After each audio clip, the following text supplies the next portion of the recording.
and the game goes on. Do you find yourself becoming a little bit impatient when things aren't going well, and ultimately a little bit more pressure on your shoulders? Well, I think if you're able to stay with your game plan, it makes the situation a lot easier for you to control a football game. And I think last week it showed a little bit in the second half that we got away from our running game, and we felt at that time, in first half, we kept them off balance. So it's really important to try to stick with your game plan. But if you do get out of your game plan, it can really throw off the timing of your offense. With that pressure, if you're not doing well in second or third quarter, is it in the back of your mind that if you don't pick things up, complete a couple footballs, and if you don't get some help, that you could be on the sidelines and Ken Hobart could be taking your spot for a while? Well, that's that's understandable in this league. Actually, if you're a starter and you're not doing well and you have quality backup quarterbacks who can come in the game and pick things up, then that could happen in this league. So you have to be mentally prepared to try to go out there and feeling that you're going to have the confidence that you're going to go out and play all 4 quarters. You're going to play well. But if things don't go well, then it's only natural that if you're not playing well, somebody else may come in there and pick the team up. So that's natural, and I'm glad we have some quarterbacks who can do that on this football team. It's very important. Have a good game, Damon. Thanks a lot.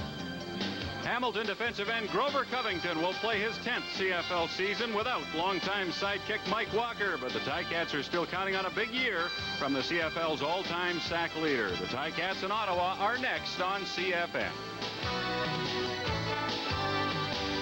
Hamilton and Ottawa both the 0-1 as they begin the Tiger Cats home opener. Paulus Baldiston will kick off for the Ticats. Stacey Dossie and Cornelius Reddick are deep to receive. Reddick has the ball at the Ottawa 14. And Cornelius Reddick finds the hole for the left side and is out of bounds at the Ottawa 46-yard line. So he gives Damon Allen pretty good field position to start the first drive. Well, Damon Allen has to show a little bit more patience throughout a football game. Had a great first half. Doug Sams, the offensive coach, said he couldn't call a better first half last week against Winnipeg, but it kind of got away from him. He has to keep that consistency up. It's not always easy, but he has to do it.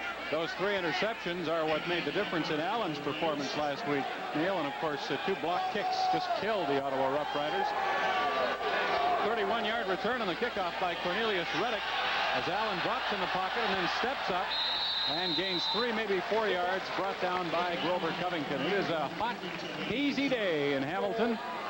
26 degrees Celsius and the Humidex at 32, which tells you that it's an effort to breathe, although it's not as bad as we thought it would be. Yesterday they said it would be in the 30s today. So actually it's pretty good conditions, Neil.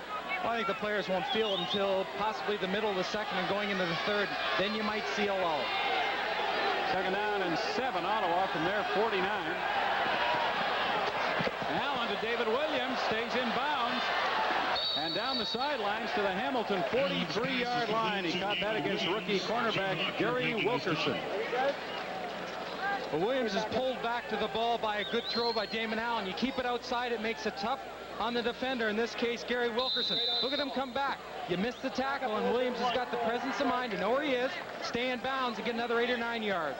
Wilkerson had an interception for a touchdown against Saskatchewan. He was looking for another there. Damon Allen on first down. Hands off, and this is Barnes, and he's down to the 30 into the 29-yard line. Reggie Barnes' first carry in the Canadian Football League.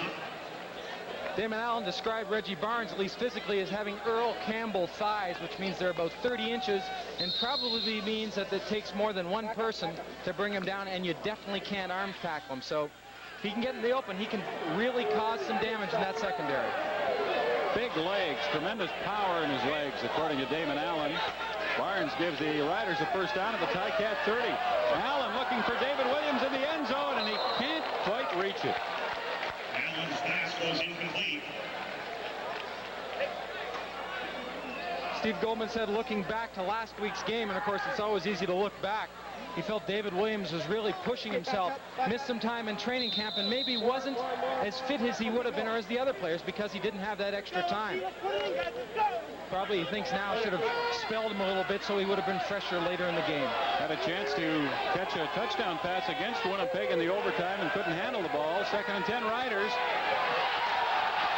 Allen hands off to Barnes. He stays on his feet across the 25 to the 24, but he needed to reach the 20-yard line for the first down. 60-year-old Hamilton head coach Al Bruno in his 8th year as the Ticat coach. He took over in 1983 from Bud Riley. 7th full season at the controls.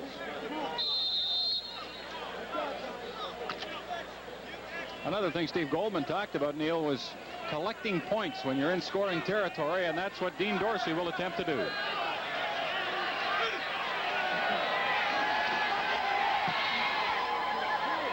And he does from the 31-yard line, just nicely underway. And Ivor Wynn, and Ottawa enjoys a 3-0 lead.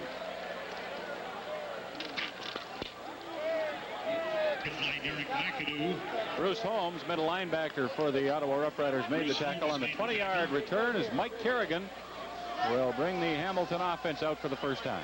Kerrigan is important to 2 game plans. Obviously the offense for the Ticats, but the defense for Ottawa. Ottawa feels they have to get Kerrigan out of a flow early, and Al Bruno knows if Mike Kerrigan is going to have success, he has to get into that rhythm early.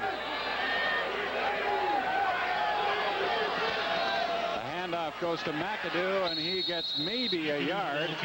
Brought down very quickly by Greg Stuman, who moved across.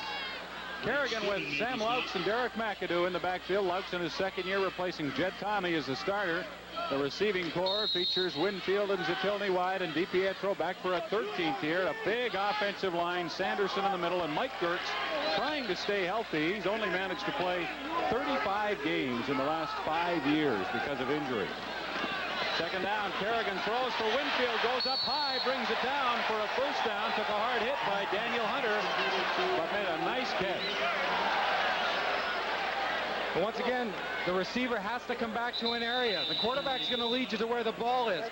Little bit of a stumble by Hunter, but still the presence of mind to keep going where he saw Winfield go up, and lucky enough to cut him down after he catches the ball, because that is a dangerous man, as is David Williams. If they can catch the ball, make that quick move, and down the sidelines, and they've both done it an awful lot. And it's just barely a first down. Winfield caught 6 passes for 104 yards in the opening game in Saskatchewan, and he needs to have a big year for the Ticats offense to work.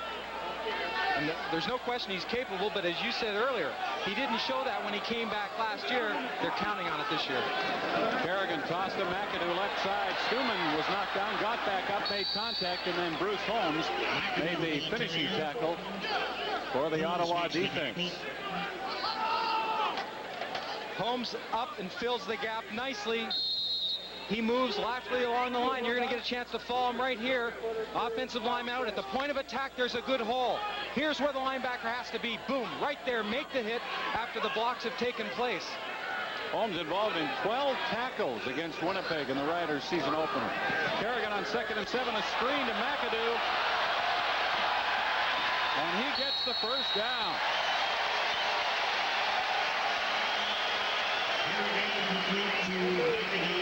Mike Kerrigan knows to try to settle that front 4 down of the Ottawa Rough Riders, which he figures can really hurt them as far as pressure goes.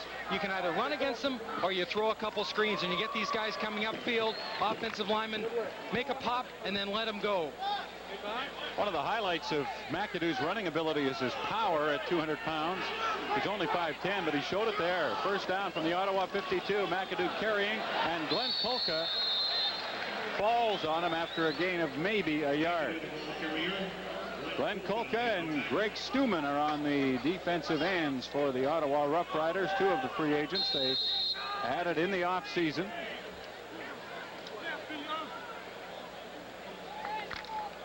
No gain for McAdoo. We'll call it 2nd and 10 from the Ottawa 52-yard line for the Ticats.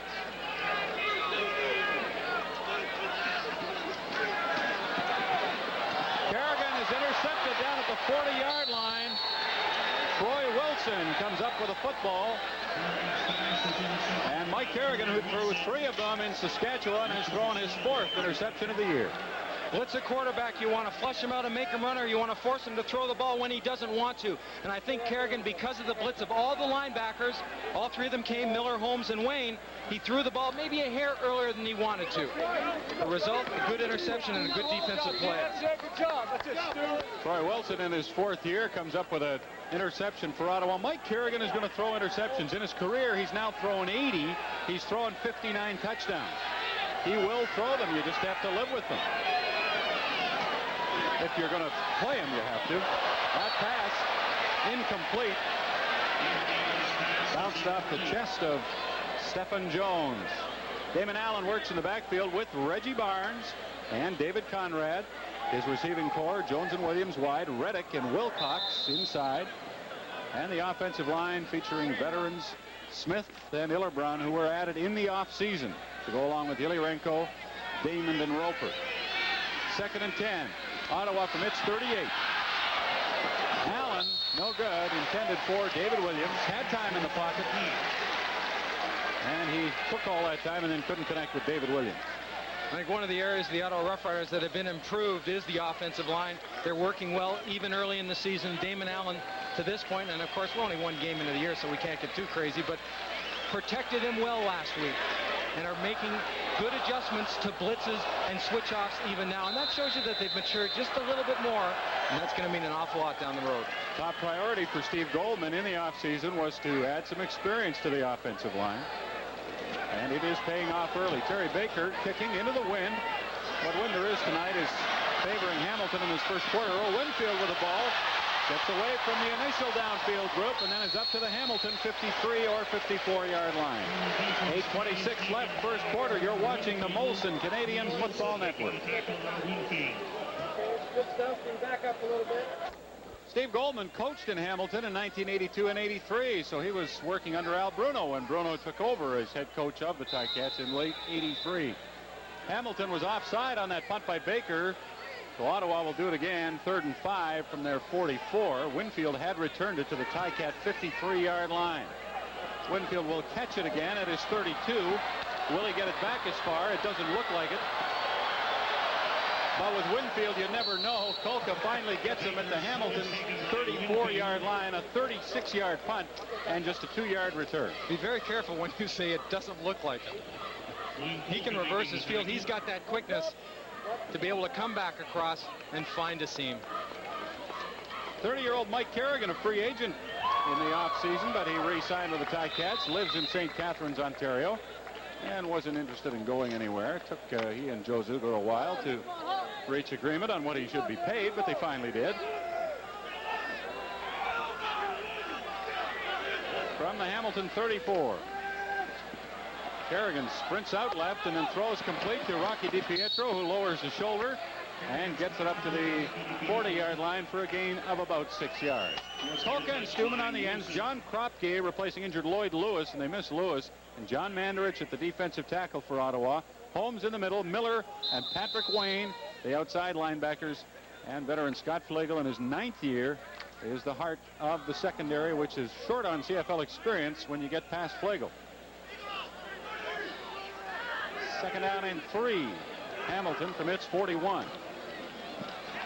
Kerrigan to Zitelny, first down up at the 52-yard line, and that's that timing between Kerrigan and the receivers working to perfection. Well, sometimes tough to see, but Kerrigan comes back. He's looking to his right. He was even looking to his right under the center and then snaps around. The ball goes as Zitelny makes his break. Zitelny comes back again to get some separation from Darrell Hopper. Great play. Wally Zitelny, a starter, and he'll be a starter all year if he stays healthy. He was in and out last season in his 3rd year. He developed nicely. McAdoo is going to throw. Winfield was all alone, and McAdoo overthrew him. There was nobody within 10 yards of Earl Winfield, and Derek McAdoo knows it. Well, that's the type of play where Winfield has to go down and really be an actor, fake like he's going to get in front of somebody and then slide away so he can't sprint down the field. McAdoo does a nice job of putting it down. Everyone up front shows run. Just out of the outstretched arms of Winfield. Well, it looked like he had a nice touch on the ball, but he threw it too far. Actually, it looked like Winfield stopped on the play, Neil, and then started again. He was so wide open, he just stopped and said, hey, get it to me and I'll run it in. Kerrigan on 2nd and 10, scrambling around, and he doesn't do that very well, and will wind up losing 4, maybe 5 yards. Stuma and Kolka put the finishing touch on him. Initially forced out by Holmes. Watch him. He'll come up the middle. Laux cuts him, but Holmes goes over top. But just flailing through the air was enough to push Kerrigan out, and all of a sudden he's got to scramble in a pocket that was nicely formed by the rush. Ultimately, Stuman and Kolka come in. Good contain by the outside and good push up the middle. 3rd down and 14 yards to go for Hamilton from the Ticat 47 as Baldiston. Good kick with the wind. Stacey Dossie trying to get to it, and it goes out of bounds between the 25 and 30-yard line. 6:28 to go, first quarter at Ivor Wynne Stadium. 6:28 to go, first quarter at Ivor Wynne. A Dean Dorsey field goal, the only scoring in the game. 3-0 the Ottawa Rough Riders. Ottawa had 30 first downs against Winnipeg in that game last week and only scored 26 points. They'd like to have that many first downs again tonight and see how many points they get. They're not close to a first down on that play, though, as Reggie Barnes is stuffed after a gain of about a yard. Well, Steve Goldman wants to be able to run some play-action pass on first down. To do that, you have to have some success in the running game, whether it's in between the tackles or outside. But you have to have some early success if play-action on first down is going to mean anything and actually help hold that defense for that 1 second. 2nd down and 9 from the Ottawa 26. Allen for David Williams, and he has it at the 40 for a first down and is really ganged up on.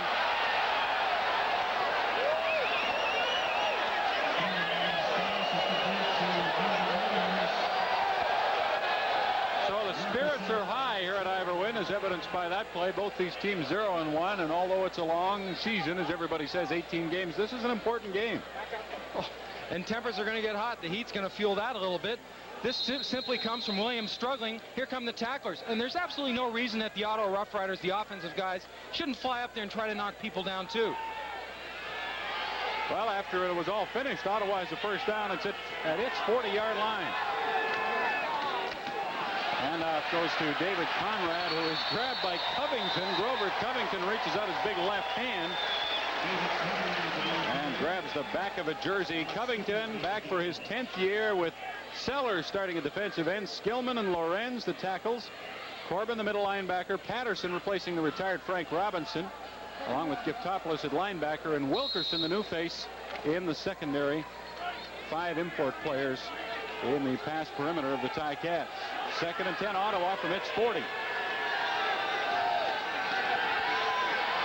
Allen sets up a screen. And it's a good-looking screen up to the 50 into center field and into the 54-yard line of the Hamilton Tiger Cats. David Conrad has been a real pleasure this year. He's come in a little bit stronger and a little bit wiser, and Steve Goldman says he's doing a great job in the blocking assignments. But as you can see here, reads the blocks nicely, gets outside. Good play downfield by number 20, Gary Wilkerson, to come off that block. Otherwise, the sideline was Conrad's. Conrad had 99 yards against Winnipeg in rushing and receiving last week. He had a 16-yard gain there. First down at the 54. Reggie Barnes carries for 5 across the 50 into the Ticat 49. As the game goes on, I know Steve Goldman likes to rotate some of the players in that offensive system. Wilcox, Avrere, and Reddick, who wears number 8, will be coming in and out. Does the same with the running backs. Orville Lee could come in for Reggie Barnes at times. Likes to spare people off. Not necessarily because of the heat, but that's a system he wants to implement. Reggie Barnes has carried 4 times for 25 yards. 2nd down Ottawa from the Ticat 49, 5 yards to go. Allen fakes the toss, dumps it off to Reggie Barnes, who tries to get outside and can't against Pete Giftopoulos. Good job by Giftopoulos. Stop Barnes from getting an Ottawa first down. Well, Barnes looked to be open when he ran the swing pattern. But Giftopoulos just lays back, almost like a dummy, sitting back, looking, seeing what's going on in front of him, and then moves very quickly once the ball is thrown. It's giving the impression that someone's open, and they're not. Good, strong defensive play by the linebackers, and I think Hamilton, coached by Ben Zambiazzi, are going to be better this year. Barry Baker will kick on 3rd down and 3. Ball at the Ticat 42-yard line.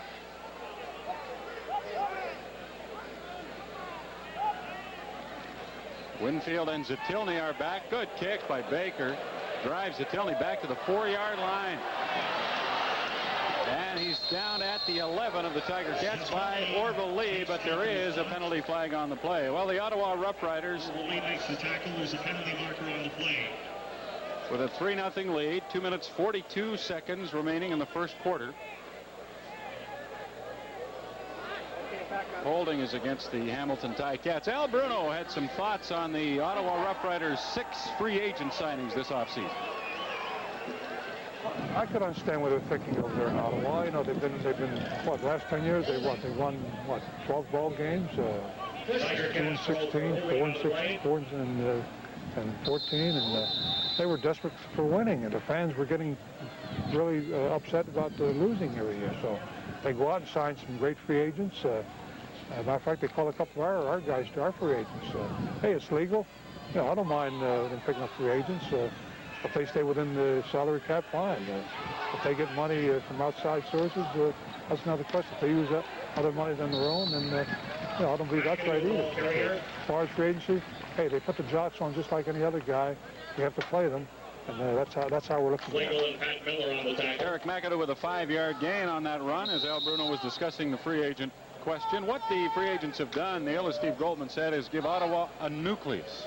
Well, good football teams, as an example, Edmonton over the years have brought people along. Ottawa's never had that luxury. Maybe now they can do it.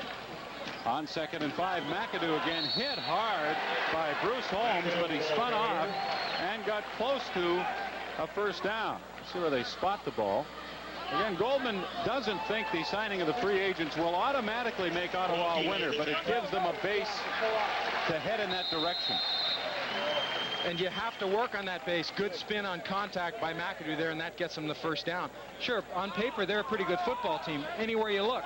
But good players don't make a great football team. It still has to mesh, and it isn't meshing the way Goldman wants to see it yet. McAdoo carrying for a 3rd straight time. He did get a first down on his last carry and adds another 3 or 4 yards off left tackle this time. McAdoo with a big year last year in his rookie CFL season, rushing for 1,039 yards, catching 57 passes for another 699. And he does run hard and tough inside. 2nd down and 5. Ticats at their 17. Less than a minute to go, opening quarter. 3-0 Ottawa. Kerrigan throws for Zatilny, and he makes the catch up at the 35-yard line.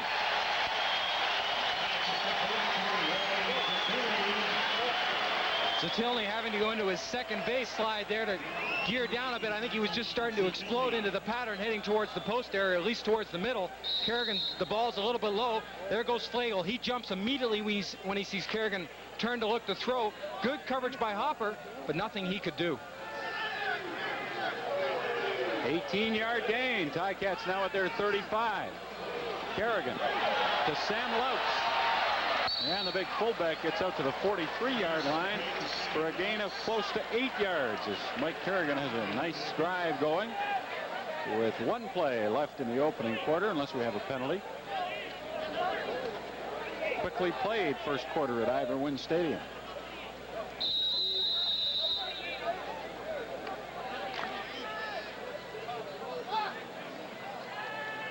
Second down and 2 yards to go. The Ticats at their 43. McAdoo was a good guess to get the ball. He did, but he ran into Big John Kropke and comes up short of the first down. So it'll be 3rd and a couple when we come back. The first quarter finished here in Hamilton. Dean Dorsey kicked a 31-yard field goal at 2:32 of the first quarter, and that's it. 3rd down and 2 Hamilton as they begin the second quarter at their 43-yard line. Only 1 man back to receive, and as Baldiston kicking into a slight breeze. Hits it pretty well. Stacey Dossie back at the 28, forced back further, breaks a tackle, and then is down at the 31-yard line, and a flag comes down. Ticats clapping their hands, suggesting Ottawa did some holding on the return.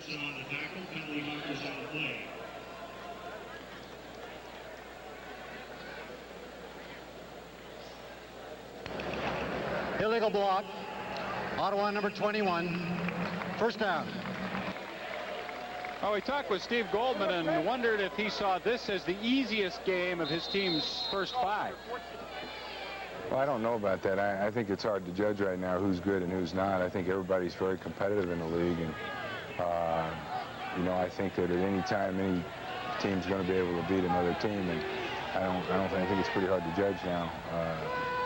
You know, especially with injuries and things, on who is the strongest team. Ottawa will play Edmonton next week, and then play Toronto, and then play Hamilton again. So that's what they look at as they round out that first 5-game schedule. Pete Giftopoulos making the stop as the Riders gained 1 on first down to their 20. Second down and 9.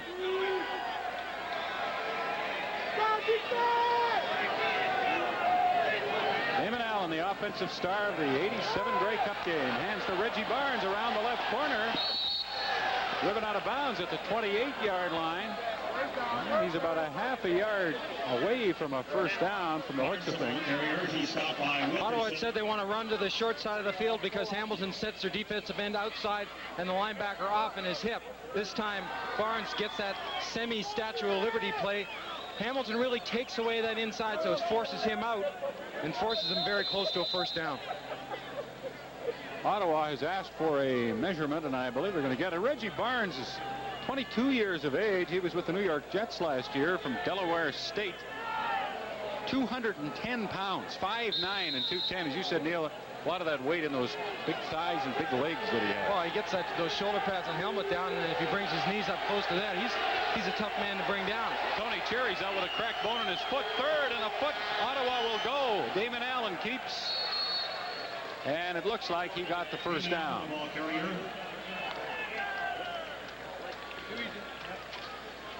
Well, a good quarterback comes off, takes a little bit of a stutter step right there, and then to his right. This time he follows Brian Illebroom, Irv Damon. They get low enough and get that push, and then everyone pops their head up and looks to the sidelines and try to find Damon Allen to make sure he's gone past the first down marker. Illebroom playing his 181st CFL game tonight in his 13th year. Regina Ram graduate. Ottawa permits 31 with a first down. Allen fakes. Grover Covington is cut down. There is a flag on the play. Wide open is Evrere, and he's brought down at the Hamilton 46-yard line.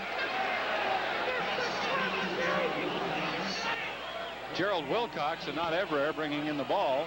But will it stand? There was a penalty flag. Well, Ottawa's walking towards where Wilcox got the ball, so.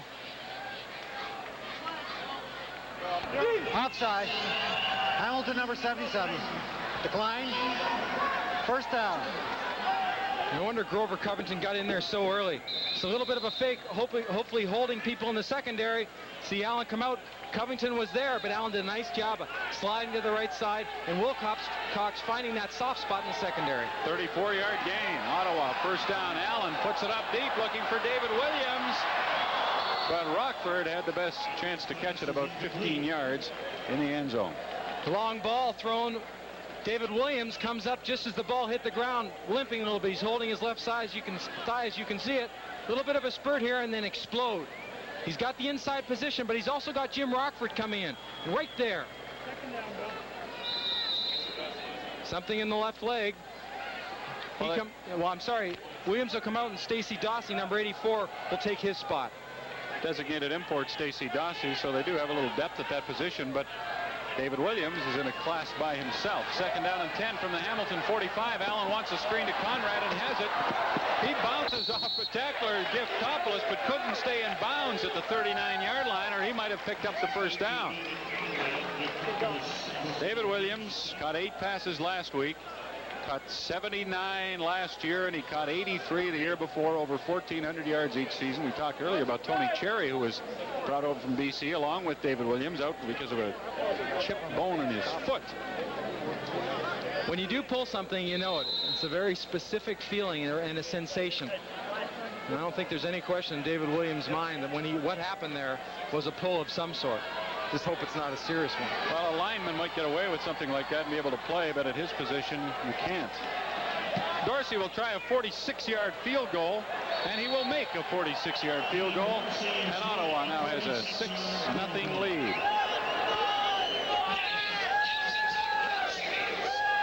quarterback ahead of injured Danny Barrett for Calgary tonight. McMahon Stadium and Saskatchewan on the Stamps, and it's guaranteed win night. If the Stamps don't win, all the fans in attendance get a free ticket to the next game, which is against Hamilton. Ticats from there, 35, quick pass complete to Estelle, and he's all the way up to the 50 for a gain of 15 yards, and he caught that one on his hip. Well, it's explanation time. David Williams sitting down explaining what he felt and where he thinks the problem is, and then a closer examination and putting ice right on the area, and that means not over the pant, that means right on the spot. And it means he's not going to be back soon. Ticats trailing 6-0. First and 10 at their 49-yard line. 11 minutes to go. We're in the second quarter. Long count by Kerrigan. Had some of his players fooled. McAdoo finally gets the ball and gains 4 yards up to the 53. Dean Dorsey with that field goal is now 3 for 3 on the season as we look at the man who has the challenge of replacing Lloyd Lewis at defensive tackle. Well, Lewis is a leader, and Steve Gomez says he leads by example. Kromke from the University of Illinois had a couple shots with Dallas, and of course in the hometown Chicago Bears.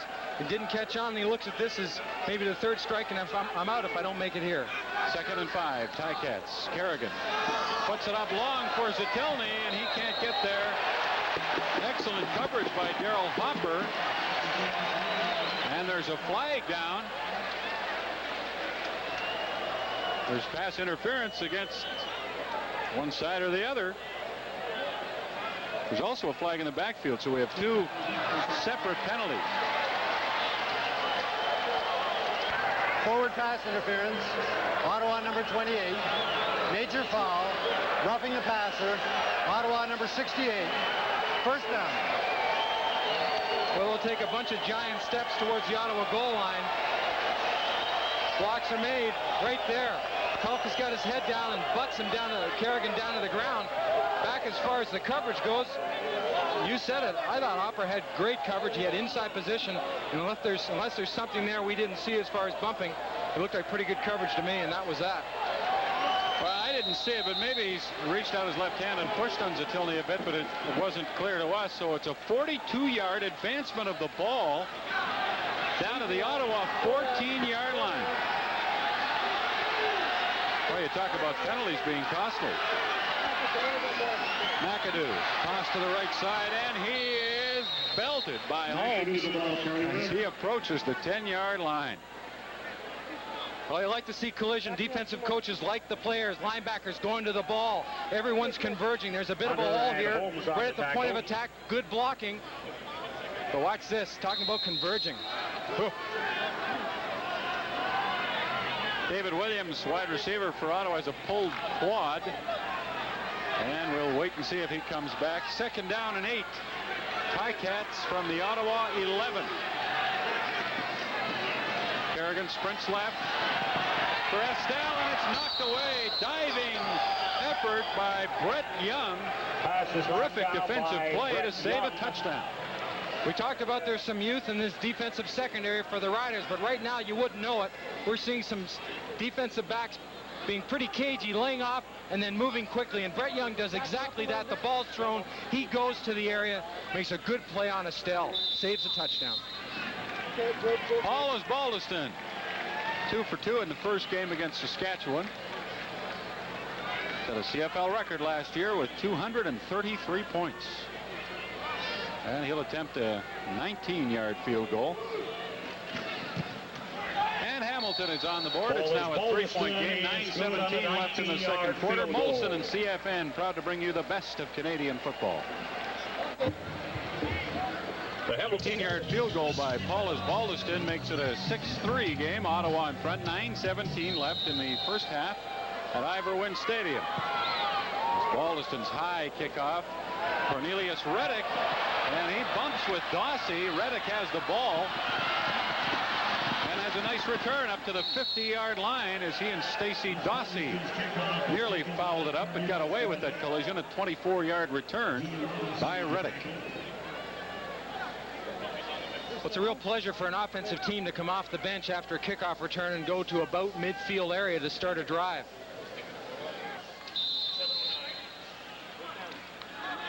Damon Allen and the Ottawa offense have had bursts of success tonight. Hamilton gave up 465 yards in offense to Saskatchewan last week. Not a great concern to Al Bruno. Damon Allen throws long, and it's no good down at the 20-yard line. Stephen Jones got tangled up with Lance Shields. The fans want a penalty, but they won't get one. Well, time ran out with Damon Allen sitting in the pocket, and it's going to be to his backside. They keep the backside slot in to block. As usual, Grover Covington. And the ball came inside. I think what the crowd wants is offensive pass interference. A couple of size 12s there getting mixed up. The last stride by Stephen Jones did trip Lance Shields, but properly called by the official. They both have a right for the ball. 2nd and 10 Ottawa from the Rider 50. Allen with pressure coming from the backside, which he did not feel. Tim Lorenz really popped him, and the pass was knocked down. Once again, last time it was from the front side. This time, probably the most dangerous area to be hit as a quarterback. Lorenz just really headbutts him to the ground. Well, those are the kind quarterbacks get hurt on, but Allen's okay. But in many situations, they'll keep a slot back in when they roll to one side just for that extra protection in case someone comes free. Evidently, that time it didn't work as far as protection goes. Terry Baker, a low end-over-end kick that will go out of bounds. No, it won't. Wally Zatelny catches it at the 18-yard line. Flags come down. No yards, the likely call. We have 8:07 left now until halftime in Hamilton. Percentage night for Hamilton quarterback Mike Kerrigan so far. Damon Allen has more yards by 14, but taken the whole thing into consideration. Both quarterbacks pretty even. 6-3 Ottawa leading. We talked with the coaches about the ideal amount of time, or a reasonable amount of time for quarterbacks to have when they're throwing, as Kerrigan hands off to McAdoo on a draw, and that gains 12 yards and a first down. And they both said between 3 and 4 seconds. That's a reasonable amount of time to expect the quarterback to have from the snap of the ball until he throws the ball or is flushed out of the pocket. Well, that's what all coaches and quarterbacks dream about, getting that time to be able to make all their reads downfield. So tonight we are going to put the watch on the quarterbacks in passing situations and just see how long they get. 1st and 10 from the 32, and Kerrigan will throw, or he wants to. Stuman has other ideas and sacks him back at the 24-yard line. Loss of 7-8 yards for Hamilton. Stuman's versatility to be able to come off a block, jump up in the air, take the pass pattern away from Kerrigan, and then go. Watch this step across, make a read. Now he's up. Right there. Kerrigan pulls it down. Kulka's coming from the backside, and there's Stuman's quickness. Stuman had 23 sacks in 1987 when he was the top defensive player in the CFL. That's an 8-yard loss, 2nd down, and 18 Ticats from their 24. Kerrigan straight back to pass. And there's the CFN pocket watch, and he's down at 3.4 seconds, so he's somewhere in that middle range of what's a reasonable amount of time to expect to throw the football. But that's a good, solid pass rush by Greg Stuman once again. A little bit different. He's trying to sprint out. Look at Stuman, how he takes on the block, gets his hands down so it doesn't knock him down, just knocks him back so he doesn't lose contain. But if the quarterback has to pull up, he's in the right position, as he was there, to then force inside. Kropke was the first Ottawa man through to really force Kerrigan out of his game plan, and then Stuman finished him off as Baldiston kicks into the wind and doesn't hit it well. It bounces at the 40 and then out of bounds sideways at the Hamilton 39-yard line. So the Ottawa Rough Riders will get the ball in great position after a 21-yard punt. Earlier on in the game, Terry Baker had a real good punt into the wind because he got the nose up and the ball turned over. When you get the belly of the ball on a punt sitting up, it's the perfect surface for the wind, and it just pushes it up, it sits, and then drops straight down. Kenny Hobart has come on to play quarterback for the Ottawa Rough Riders. Damon Allen has taken some pretty good shots in this first half. We'll find out whether or not he's injured and had to come out, or whether Steve Goldman just felt a change was necessary. Hobart hands to Conrad. First down, big hole. And And Conrad runs it all the way to the Hamilton 22-yard line. Good read by Conrad. He hits to the right side, makes a cutback, then doesn't waste any time. Gets straight upfield. And I watched Kenny Hobart in their exhibition game against Toronto. He played in the third quarter, and what he did so well when he came into the game was very similar to what Mike Kerrigan does well. 3-4 steps, maybe not even that, and then sticking the ball in, making the quick reads. Hobart started his CFL career right here in Hamilton.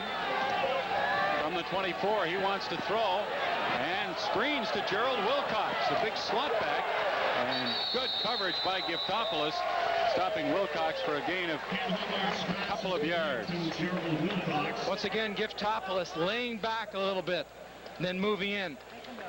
Very secure on the first tackle. Doesn't have to be too fancy, but what he does, and a lot of people don't do these days when they tackle, is they go for the big hit. Watch Giftopoulos. Comes off the block and wraps it up. Arms are around, pulls down the legs. There's nowhere to go. Second down and 8. Ottawa from the 22 of Hamilton. Hobart, the quarterback draw, and he won't get a first down out of it, down to the 17-yard line, but he puts the ball in the middle of the field, right in front of the post. Hobart came in late last season when Ottawa had a major crisis at quarterback with injuries and helped them win their last 2 games. Well, he wasn't in great shape then, but he came into training camp this year with one goal in mind, make the football team. And the priority, I think he knew Steve Goldman wanted Damon Allen the number 1, if he could prove it, and I think he did, was to be the number 2 guy, to get the opportunity to play. That's all he wants. And when he does it well. He beat out young Tony Kimbrough for that number 2 spot. And that's no mean feat, because Kimbrough was an impressive youngster at times last year. Dean Dorsey will attempt a 24-yard field goal. He's 2 for 2 on the night, 3 for 3 on the season.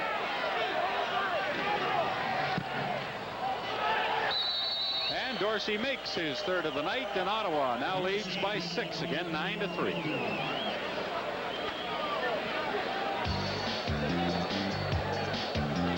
The Ottawa Rough Riders long to return to their glory years, and tonight at halftime we look at the free agents they hope will take them there. I think once the team gels and once we're on track and executing every play, we're going to be a force to be reckoned with.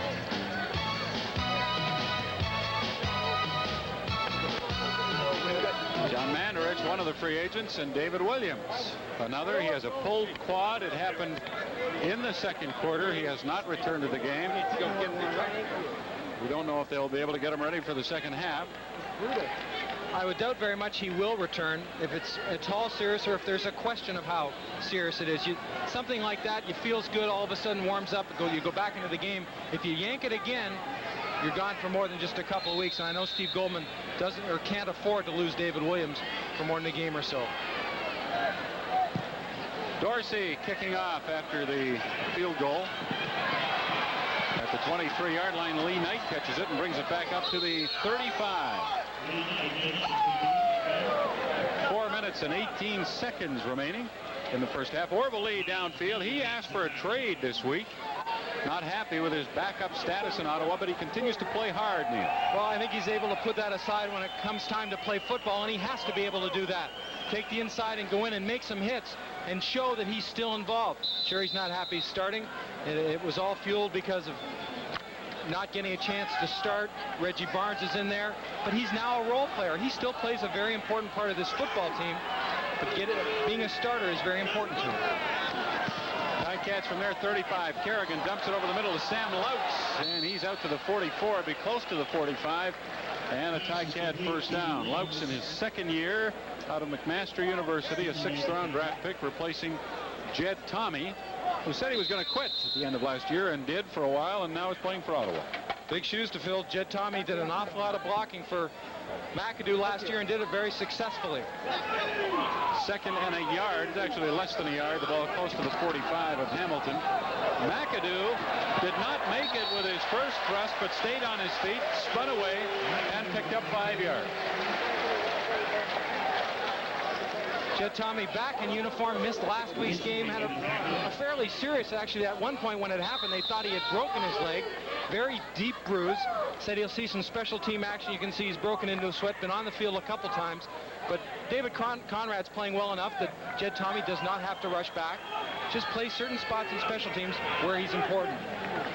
First and 10. Kerrigan pumps and fakes and then throws long for Winfield, and he's open. Earl Winfield. Scott Flagel has a shot at him, but Winfield makes a move and scores.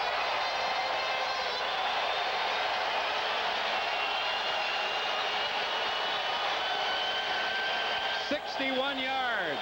Mike Kerrigan to Earl Winfield." Well, on coverage, it's a pump fake, and the coverage takes a real big bite on that out. Daniel Hunter steps up to try to get behind in good coverage for a possible out or a wheel, and wheel it was. Earl Winfield just turned it down, turned it upfield. Great pump fake by Kerrigan, and then laid the ball in perfectly to hit Winfield in stride, and he just makes it look easy, cutting back inside for the 6. So Ottawa had been playing nice, solid defense this entire first half, and then boom, one play, your home run hitter gives you the long ball as Balderson with the convert, and Hamilton is ahead in this game now, 10-9 with 2:50 left in the first half. Here for Earl Winfield, a 61-yard pass play with Mike Kerrigan, and the fans at Ivor Wynn are on their feet. The Ticats in front by 1. Fourth year in the CFL for Winfield. Great year in 1988, 60 catches for 1,200 yards, and he set a CFL record for kick returns for touchdowns with 5. Big plays is what Earl Winfield gives Hamilton. Stacey Dossey tries to give Ottawa one, but he's unable to down at the 33-yard line. Well, your biggest concern as a defensive back, and that's that great pump fake. That just wasn't a little pull. That good arm action pulled Daniel Hunter in, and bite on the play he did. And then the cutback. 3-step drop. Offensive linemen have to come off and cut. Get the hands down so Kerrigan can see. Daryl Harley will get the hands down Okulka. Mike Dirks just holds him down, and then they get a chance to celebrate.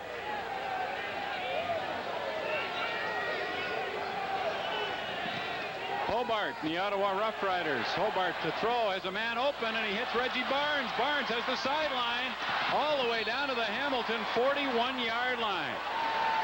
Second offensive series with Ken Hobart in replacing Damon Allen. When a quarterback comes to the line of scrimmage, he's made his call, but he's not really sure what the defense of coverage is going to be. But that was an ideal matchup. Barnes on a linebacker, Darrell Patterson, and Hobart recognizes it and gets the ball out. First down, Ottawa from the Hamilton 41, a 35-yard gain. We have clear evidence of why they like Reggie Barnes so much. Very high on him at running back. Hobart, straight back to pass, see how much time he gets. He throws deep. Touchdown, Stephen Jones.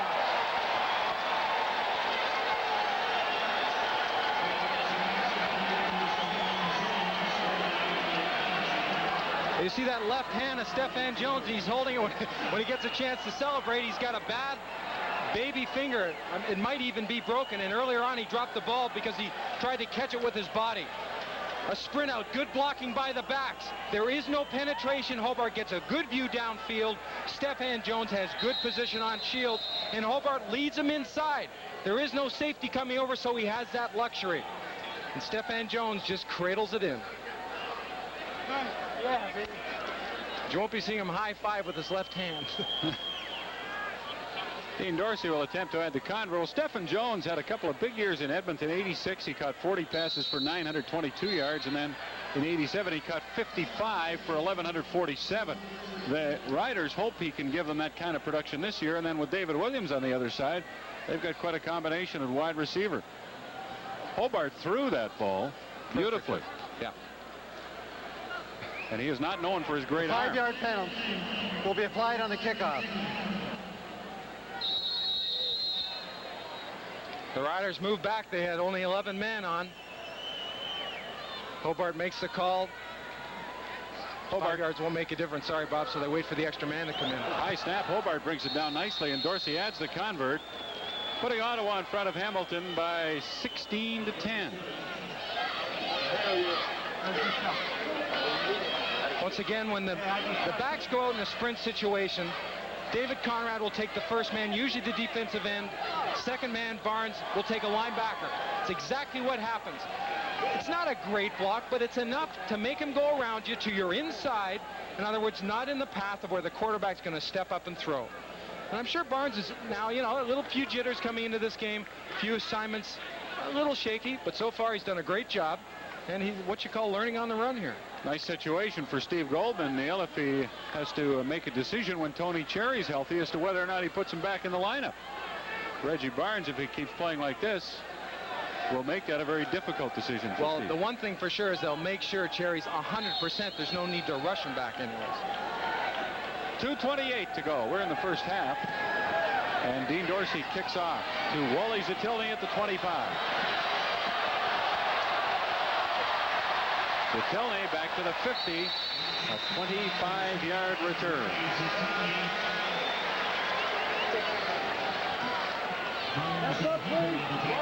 Damon Allen and Ken Hobart have completed 9 out of 15 for 179 yards. Pretty good numbers.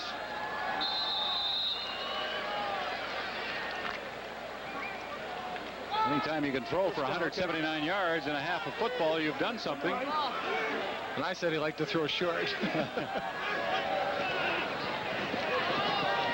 Kerrigan to Zatilny on first down, and that's a tie cap. First down to the Ottawa 48.5. So this game has really opened up in the last 5 minutes, Neil, after the defensive teams somewhat dominated the first quarter and a half. Well, I didn't expect it to be a defensive battle, and I was somewhat shocked, but especially with this heat, to have it start to open up a little bit later. 26 degrees Celsius at game time. Very humid. Kerrigan on first down, hands off to McAdoo, who breaks the first tackle. Flagel then hits him at the 45. How many times do you see McAdoo tackled by the first man that hits him? Not very often. Well, he's very tenacious. He takes that first shot and almost absorbs it or spins. He's got great body control where he comes off the hit. And the most important thing is he never stops moving his legs. So even if he does take a shot with those legs pumping away, he may move away, but he's still moving. Excellent balance. Second down and 7. Ticats at the Ottawa 45. Kerrigan screens to McAdoo, tripped up by Flagel. Good play by Flagel to get in there and stop McAdoo. 2 yards, maybe 3 short of a first down. Real good play by Flagel, because here come the linebackers. Miller's coming. One extra man not there to help out. Flagel's got to make that read, and as you saw, he's moving up before the ball's even thrown. The recognition of the play. Don't react once the play's taken place. By then you've got someone in your face trying to knock you down. That recognition beforehand. I wondered how often Hamilton has taken a timeout to consider this. I wondered how often McAdoo gets brought down by the first tackler, and here Flagel arm tackles him. But that's unusual. Must have tripped. Good. Let's give Flagel credit. Al Bruno is talking this over now to see whether or not they're going to go for this. They're third and, well, 2.5 from the Ottawa 41. 1:49 left in the first half, and Ottawa leading 16-10. Al Bruno and his assistant coaching crew, Garney Henley and John Salavantis, are the co-offensive coordinators. Schmitz and Moss run the defense, and Ben Zambiazzi does the linebackers and the special teams. And they're going to go for it, and Kerrigan will throw to Winfield. First down at the Ottawa 36. That play's enough to make your heart skip a beat when it's third and short and you throw the football. Yikes. Even though the coaches must call it and have something to do with the call, I'm sure they all turn their back and say, just let me know how it turns out. Well, the way McAdoo's been running, you think he's at least 50-50 to grind out a couple of yards, but they decided to throw, and it worked. So it's a great call. Here's McAdoo, and he's going to throw. Winfield's all alone. All he has to do is catch the ball, and he will score.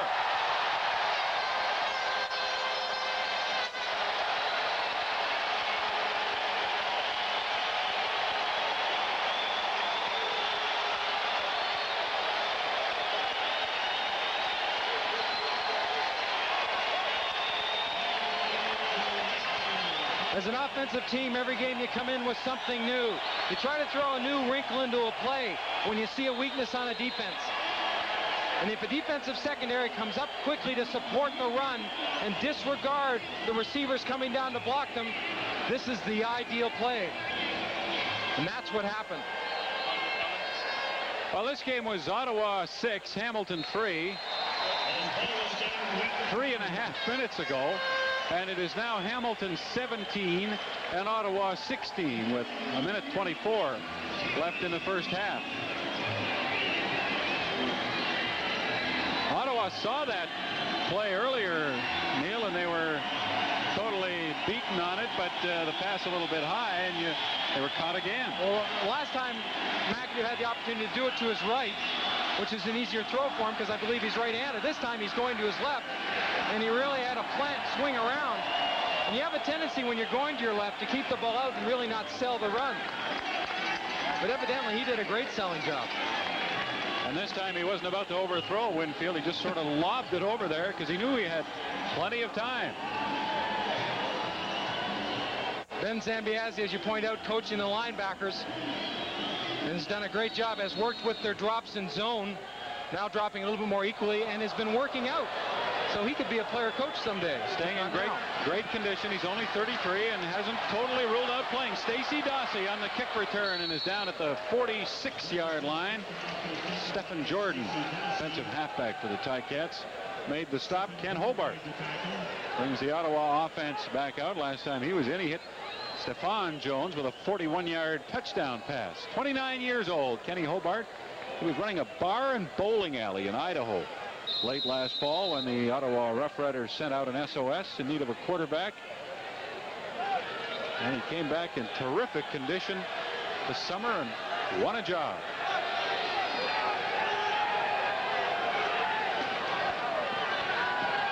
Reggie Barnes with a first down carry across the 50 of Ottawa to the 51. He'll have 5 yards.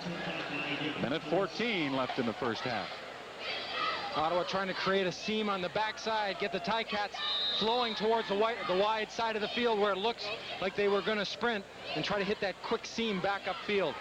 The remarkable thing about Hobart is he didn't play in 1988 and almost missed all of last year. 2nd and 5 Ottawa from the 51. Barnes carrying, and he finds enough room across center field to the Hamilton 52-yard line. Our Molson MVP in the last game on CFN was Craig Ellis, slot back of the Edmonton Eskimos, who burned Toronto for a couple of touchdowns. As the Eskimos beat the Argos, Edmonton 2-0 after a win last night. We will have a Molson MVP again tonight, of course. First down, Ottawa. 40 seconds left first half. The ball at the 52 of Hamilton. Hobart throwing and completing to Stacey Dossie, who got away from Wilkerson and added 2 more yards down to the 38 of the Ticats.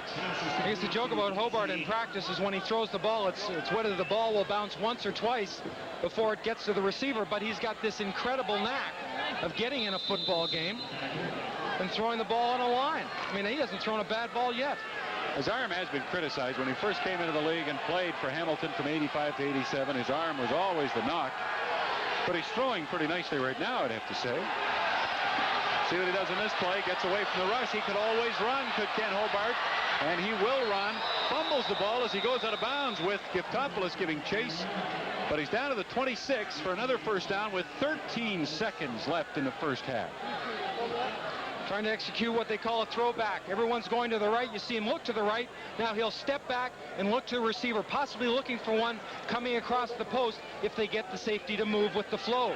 Giftopoulos again secure in the tackle and not really being influenced. He shows a great amount of maturity of reading plays, recognizing what's going on, and then reacting. He really does. Pete Giftopoulos in his 3rd year. Ottawa from the Hamilton 26 with 13 seconds left in the first half.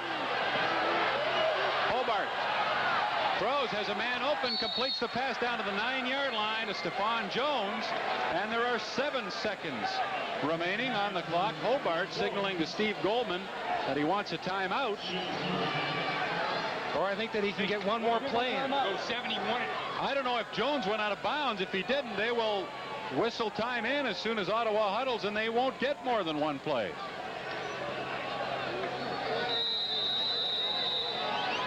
See, the clock is running. They think he went out of bounds. This will be the last play of the first half. Now Hobart is calling for a timeout, but they've wasted the time on the clock, so they'll only get one play. They'll either get a field goal or a shot at a touchdown, and they might have had two had they taken their timeout. But a good decision by Hobart coming up to the ball and realizing they've made a mistake. Now make the decision. Do you want to gamble and go for the touchdown or take the 3 points? And with Dorsey, you can assume that you're going to get your 3. Maybe they were unclear whether or not Stephon Jones had got. If he'd gone out of bounds, the clock wouldn't have started until the play began. But he stayed inbounds, so the clock starts when the referee blows time in.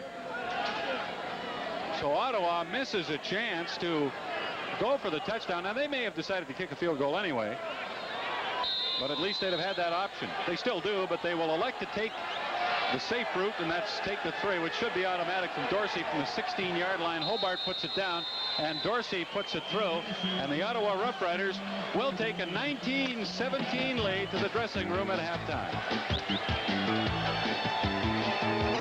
We're at Ivor Wynne Stadium in Hamilton. It's halftime, and Dean Dorsey just kicked his 4th field goal, giving the Ottawa Rough Riders a 19-17 lead over Hamilton. The Ticats getting 2 touchdowns from Earl Winfield in that first half. 1979 was the last time the Ottawa Rough Riders had a winning season, so they went about trying to do something about that this past offseason, and what they did was they signed a number of high-profile free agents.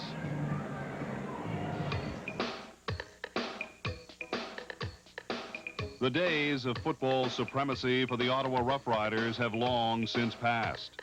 Their last Grey Cup victory was in 1976. In the last decade, the Riders have averaged only 4 wins per season. Things just haven't gone their way. But that could all change with the signing of 5 top-line free agents. The exercise of the free agency came before even Ottawa came into the picture. Playing out the option year was something that a player has to be able, the ability to do in his career maybe once or twice. It also helps you to pick and choose and see what kind of people want you out there. But with the offer that Ottawa made me, the ability with the other people that they brought in, it was a very attractive offer, and I just wanted to be part of it. I think it's a beginning of something, very good for the CFL, because, a guy should be able to market himself and go to different teams after he play out his option. I think it's going to help free agency in the years to come. Ottawa's daring step into the free agent market puts a lot of pressure on the new arrivals. Winning this year is a must. We'll win 7 or 8 games. I don't know how many more or whatever, but I think we'll make the playoffs. Just because we have a lot of guys with playoff experience. We have a lot of guys with multi-talented guys. But the thing is, we have to play together, and if we do that, we'll be in the playoffs with no problem. There's a good mixture of players here. There's a good nucleus of young players. There's a good nucleus of veterans that have won championships, lost championships, won, games when they were down. So I think once the team gels and once we're on track and executing every play, we're going to be a force to be reckoned with. The league's format for strengthening the weaker teams has been ineffective. For Ottawa, the free agent route was the only choice. I think we did what had to be done in Ottawa to get our club back into the league and be competitive. And I think also from a salary standpoint, I think most of the people find out that our salary structure will be right in line with all the other teams in the league and probably lower than some. Ottawa had to do something drastic. Now, Ottawa was sitting back, going along with all the 7 other owners saying, we'll just sit back, we won't sign your free agents, you won't sign ours. Well, Ottawa really didn't have that many free agents for anybody else to sign. So they were getting the bum end of the deal every year. So I just applaud the organization for going out on a limb, going against the grain, and looking out for themselves as opposed to the rest of them. I think it saved the league because now everybody's looking at us like we're somebody to take off.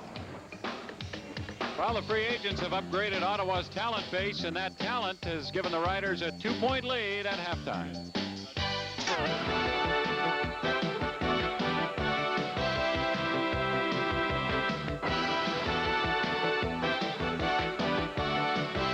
Join us tomorrow night from Winnipeg, the Toronto Argos and the Blue Bombers, 8:30 Eastern Time at Winnipeg Stadium, a game that will feature Winnipeg fullback Warren Hudson playing against his old teammates. Well, it's be kind of strange out there. Most of the guys on the team are really good friends of mine, but I ain't glad to put that aside for the game and hopefully put a bit of a beating on someone. Warren's a great guy, but that's the nature of the business, you know. We're all here for a while, and you enjoy it while you're here, and he had a great game against Ottawa. I expect a tough physical game as always when we play Winnipeg. It's been quite a rivalry that's developed over the last couple of years. They try to be very physical with us. We try to be very physical with them, so I expect nothing to change. I think it's going to be a pretty tough game, but I think we're going to be on top, and we're going to have to put a little bit of a beating on some of them, I hope. There's a few things that we have to do for special situations that they line up in, but those adjustments that we're going to make will be the fact that just to do things right. We had some people out of position last week, and it really hurt us, and we've had the opportunity to see that on film and correct it, and I expect a much better performance defensively from us. Winnipeg 1-0, Toronto 0-1. Dave Hodge and Nick Pastaya will describe it tomorrow night on CFN at 8:30 Eastern from Winnipeg Stadium. Here at Ivor Wynne, it's Ottawa leading the Ticats 19-17 at halftime. In Hamilton, Ottawa ahead by 2, and here's how that first half action sounded. Where he's important. First and 10, Kerrigan pumps and fakes and then throws long for Winfield, and he's open. Earl Winfield. Scott Flagel has a shot at him, but Winfield makes a move and scores.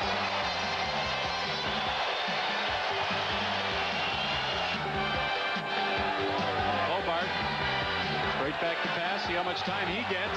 He throws deep. Touchdown, Stephen Jobe.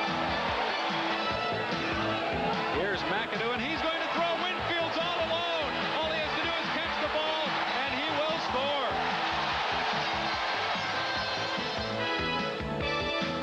Earl Winfield caught 4 passes for 111 yards. Mike Kerrigan 12 out of 14 for Hamilton throwing, and Ken Hobart was 5 out of 5 for 119 yards after taking over from Damon Allen. It all adds up to a 2-point Ottawa lead.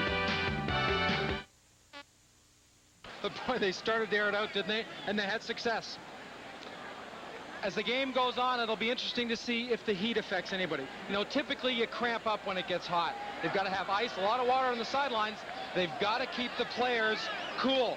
It's pretty hot at halftime, hot enough that the Ottawa Rough Riders, who don't have the benefit of air conditioning in the visitors' dressing room, did some meeting, and they did it outside in the cool evening breeze.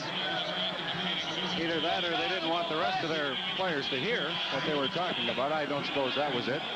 Steve Goldman has to be happy with the 2-point lead, but there were obviously some things that would concern him, like the 2 big plays to Winfield for Hamilton touchdowns.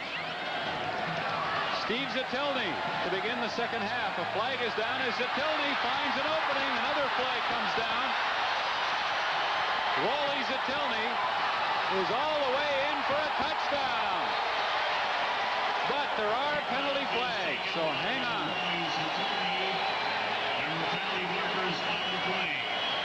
95 yards, but I believe it will come back for Wally Zitelny, not his younger brother Steve, who plays for Winnipeg and would love to have such a return. Holding, Hamilton number 41, first down. Well, that'll upset both coaches. Al Bruno would love to start it that way, would like to have that great run by Zitelny back. Steve Goldman coming into this game saying, our special teams, specifically our punt team last week against Winnipeg, let us down. We have to be better on special teams. So there's 2 sides of the coin here. Peter Buchanan was the man called for holding. 26 Celsius at game time, and on the field it's 28 degrees Celsius. So that artificial turf is making it just a little bit more uncomfortable for the players, and it's very humid. McAdoo carries on first down from the Hamilton 22. McAdoo ran for 46 yards, 12 carries in the first half. Pat Miller in on the tackle. You like the way that the Ottawa linebackers fly around. Steve Goldman thinks the one thing they have to do, and they will, as time goes on, is mature. You have to become a student of the game, not just learn what goes on in the field, but get into the taping room, study, learn what's going to happen, and recognize what's going to happen before the snap of the ball. 2nd and 5, Ticats. DiPietro, the intended receiver, and he has the ball. Somehow, he caught that ball down to the Ottawa 52-yard line. That's his first catch of the night, the all-time pass reception leader in CFL history. Simply down the seam, a tough throw, but even a tougher catch. Watch the concentration. He has it. It's popped loose. He slows himself down, turns around, and makes sure he pulls it into his body before he even tries to run anywhere. Get the ball first. Don't worry if you fall down where you are. Another great catch. 32-yard gain for Rocky DiPietro as he just rolls along. Kerrigan's pass, this time again intended for DiPietro, but it was throwing low. Rocky's 34 years old. He's in his 13th year out of the University of Ottawa. He's had a sparkling career that will probably lead him into the Hall of Fame. Al Bruno still shaking his head over the penalty. There were 2 flags on the holding penalty on the kick return by Wally Zatilny. So not just one official, but 2 saw the hold. 2nd and 10, Ticats from the Ottawa 52. A flag down on this play. The pass intended for DiPietro, who makes another great catch. Well, his trademark over the years is to be able to catch the ball anywhere on the field where it's dragging your toes inbound or diving across the middle. Offside. Hamilton, number 23. 2nd down repeated. Well, and as you watch the offense of the Ticats lineup, Rocky is always right on the line of being offside as he comes in motion. That time they caught him moving a little too quickly. Well, after all those years, you try to find an advantage some way or another. He's always going to have those great hands and, of course, the knowledge he's absorbed over the years. But it's nice to hit that line of scrimmage with a bit of a run. And he normally times it out perfectly, but that time they caught him. 2nd and 15. Back from their own 54. Kerrigan pumps and then will move out of the pocket, and he's down for no gain as he couldn't find what he was looking for on the left side of his offensive scheme. Greg Stuman and Kropke in on the stop. Stuman's had a prominent night, pleasing coach Steve Goldman. When you've got that front 4, you're hoping that John Mandrich will be double teamed, and a couple other players like Stuman or Kulk on the other end have single coverage, 1 man blocking, and if you've got that, then they let their talents go. And as Stuman has shown earlier on this evening, he can one-on-one beat most people. Hollis Baldiston. And the wind grabs this punt and pushes it back upfield again. It's a problem he had in a couple of earlier ones. We're just nicely underway in the second half. Ottawa continuing to lead by 2.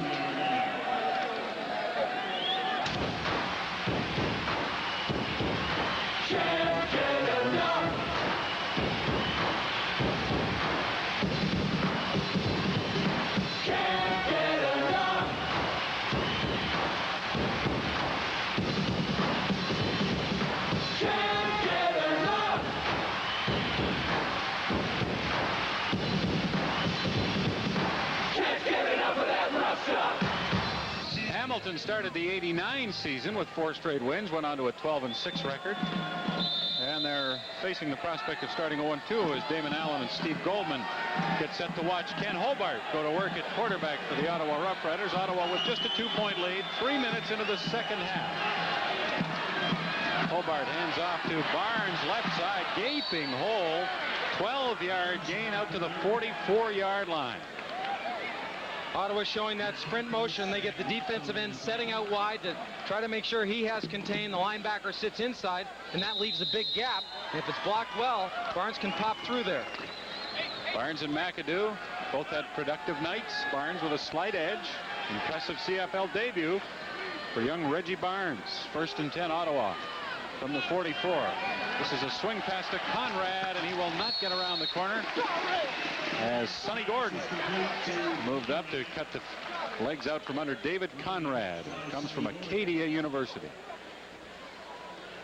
Taken by Ottawa in the 1989 equalization draft from the Saskatchewan Roughriders.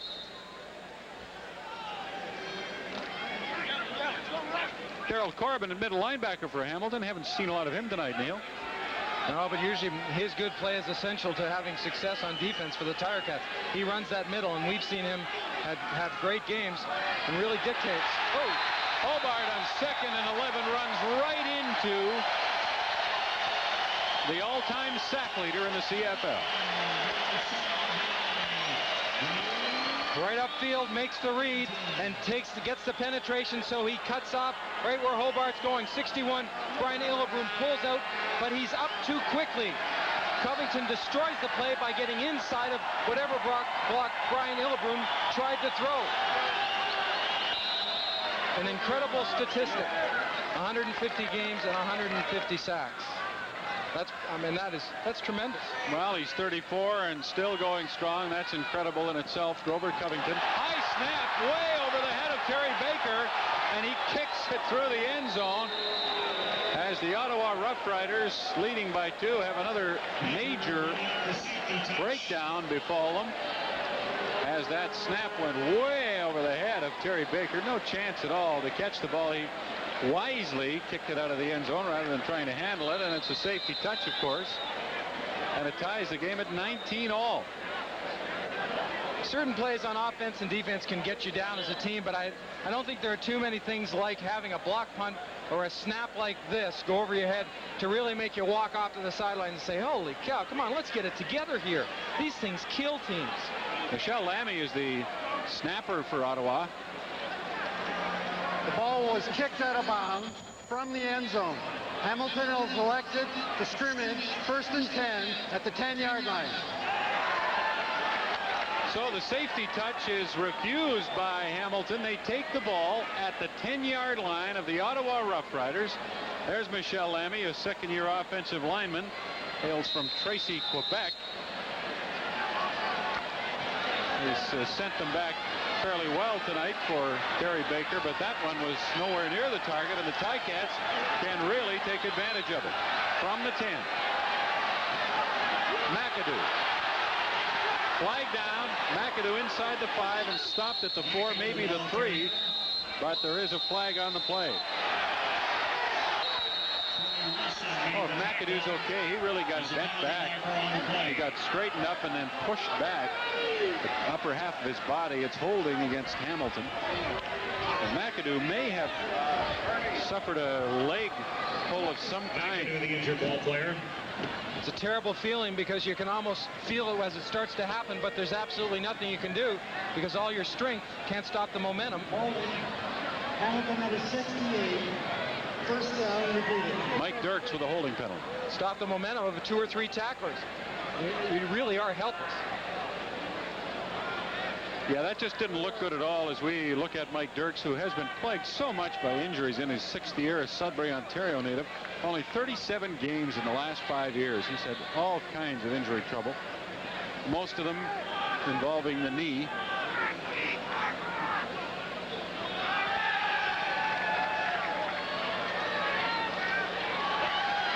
Derek McAdoo gingerly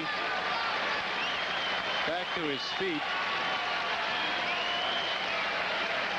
favoring his left leg.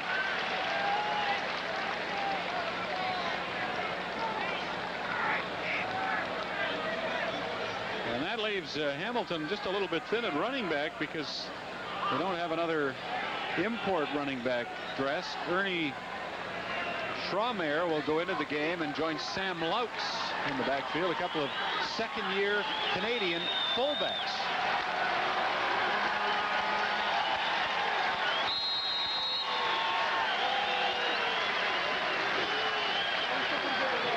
And McAdoo has to leave for at least 3 plays. A new rule in the CFL this year. Anybody who's injured has to go out for 3 plays.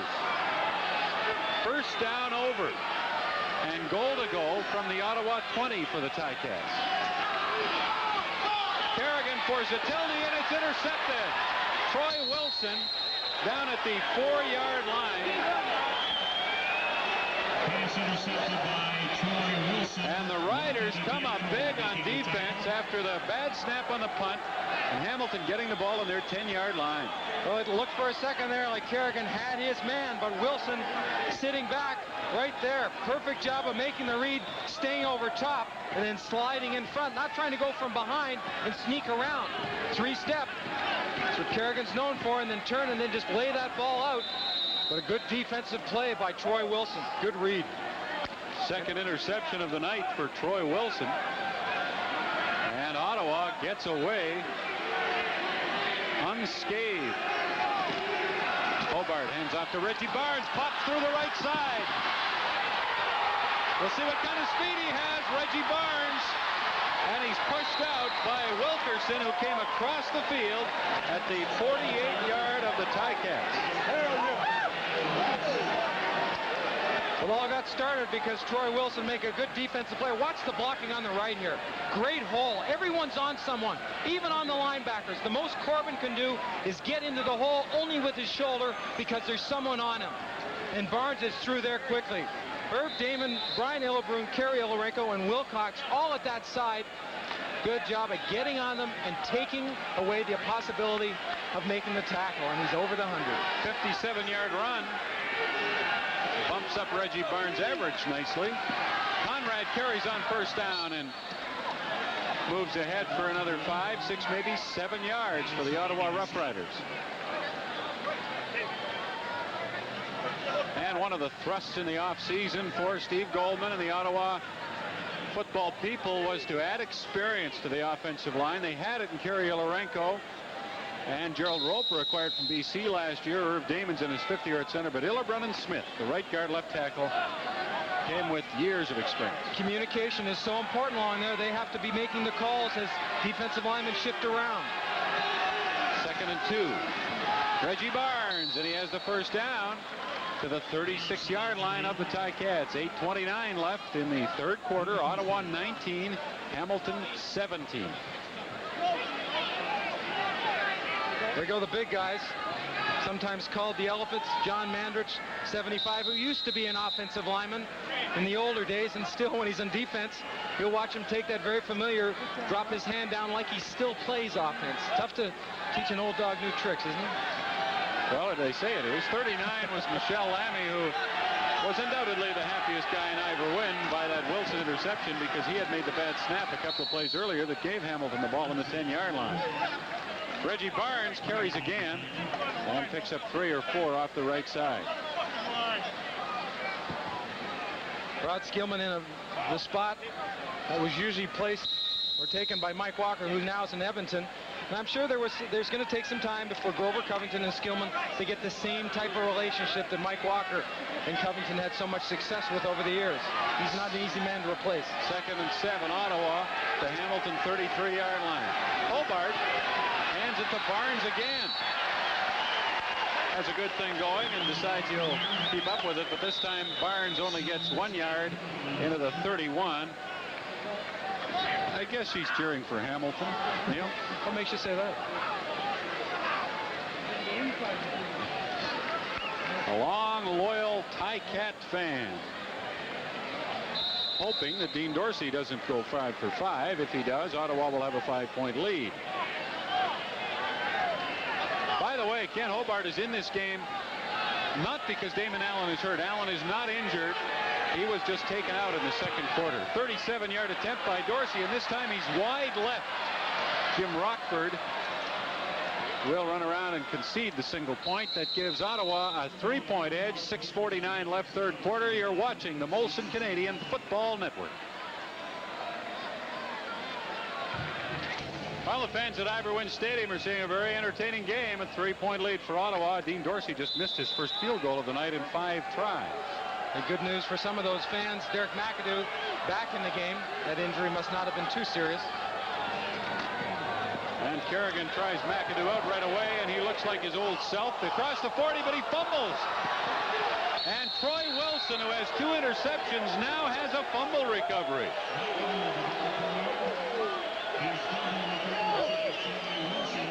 And Al Bruno can't believe it. Well, it almost seemed to come out in slow motion. I think even the Ottawa players were wondering if they should hop on it because it was after the play. Starts out nicely. Pulling guard out front. Good lead block. Jason Riley gets the block. McAdoo makes the good cut back inside. And right here, that pull around by 38 Miller, the ball stripped loose. And now sort of, whoa, there it is.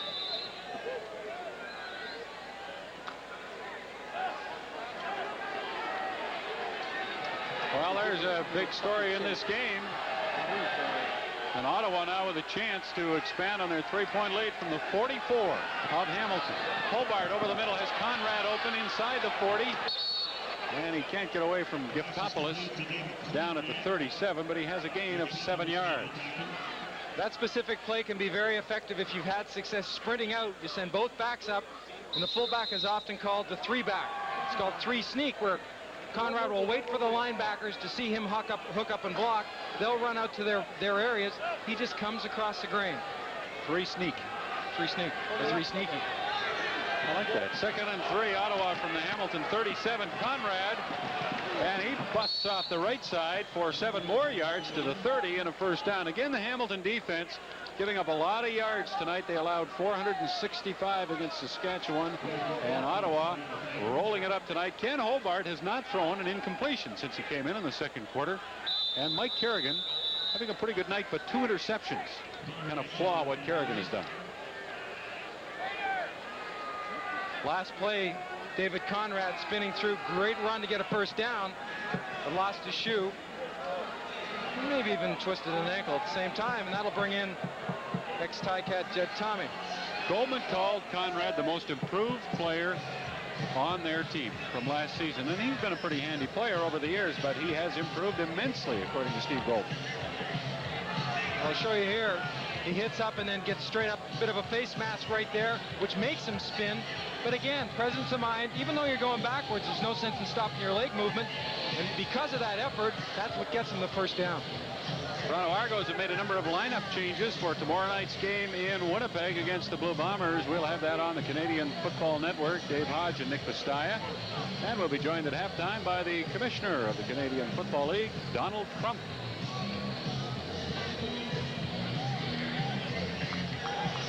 Conrad in his 6th year in the CFL. From the Maritimes, he went to Acadia.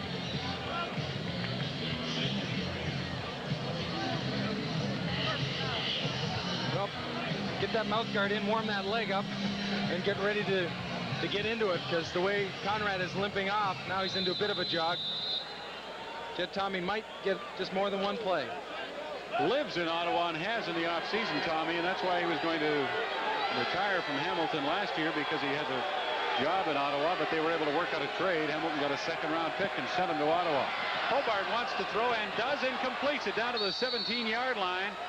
Stefan Jones made, Stacey Dossie, pardon me, made the catch. An old matchup. You don't think Jed Tommy has worked out on this particular man, Grover Covington, very often? They've done this in practice maybe 2,000 or 3,000 times. That's what Jed does well, block. Riders at the Hamilton 16. 1st and 10. Hobart, and it's knocked away by Wilkerson, the rookie cornerback, moving in front and knocking it down. That's the first incompletion that Ken Hobart has thrown. Good tight coverage. Al Bruno had said he has no qualms at all. Have the graduate from Penn State University cover anyone in the league one-on-one. 4:29 left. We're in the 3rd quarter. Ottawa has a 3-point lead, 20-17, and they look at 2nd down and 10 from the Hamilton 16-yard line. We'll see how much time Ken Hobart gets to throw on the CFN pocket watch, and he will throw quickly, but it's behind the intended receiver, Jed Tommy, and that will once again call on Dean Dorsey and the Ottawa field goal team. You're happy you come away with points on drives, but I think there is a frustration point getting back to the sidelines of not being able to put it in. Ottawa's been in here, been in the scoring area, the plus zone of the Tiger Cat end of the field a number of times.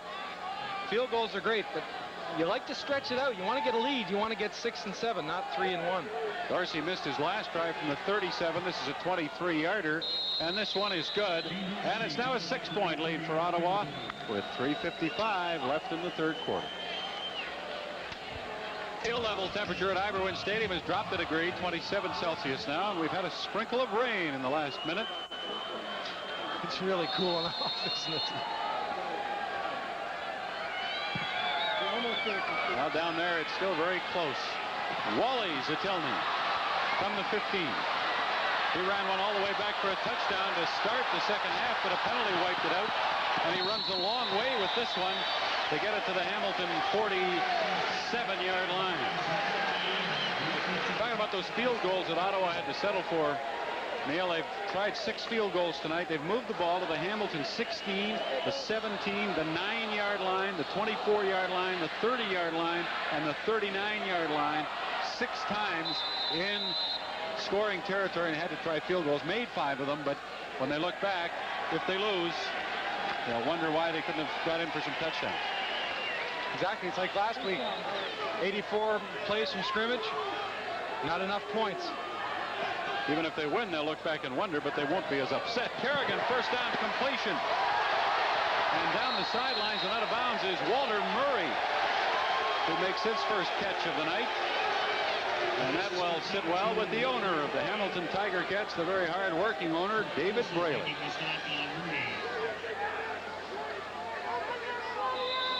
You could say he enjoyed that catch by big Walter Murray. 6'3", 200 pounds. Designated import tonight. Played 5 games in Edmonton last year, and we knew he'd get some work tonight, rotating with Wally Zatilny. McAdoo on first down off the right side across the 40 into the 39 for 4, maybe 5 yards. Kropke, John Kropke makes the stop. Kropke's been impressive tonight, not only on the run, but against the pass. He's been in close to the quarterback a number of times, a couple of sacks, and if he uses this as a gauge whether he's going to stay with his football team, I think he's got a great start at it. And he's filling the large shoes of Lloyd Lewis, who is one of the very best defensive tackles in the CFL. Second down and 6 for Kerrigan, and he screens to McAdoo. Derek McAdoo knocked out of bounds inside the 10. There is a penalty flag. Pass is complete to Derek McAdoo. Young made the stop, penalty marker on the play.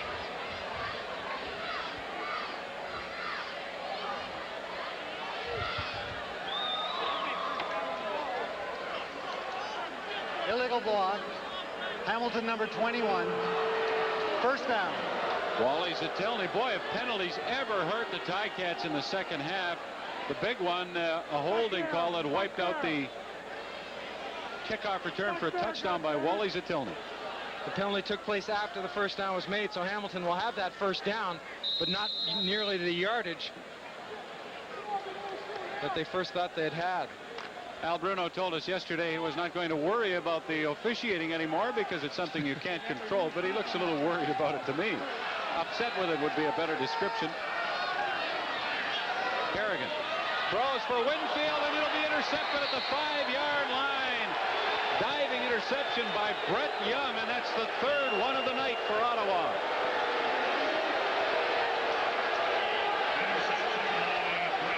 Tell you what, that was a great interception. He's got one hand all padded up. Kerrigan again looking off, trying to get the defense to read the eyes, and coming back, trying to hit him in the seam. Look at this layout. That's just outstanding effort. Behind Winfield, the ball overthrown a bit. We've talked about the scoring chances that Ottawa has missed, Neil. At least they've kicked field goals.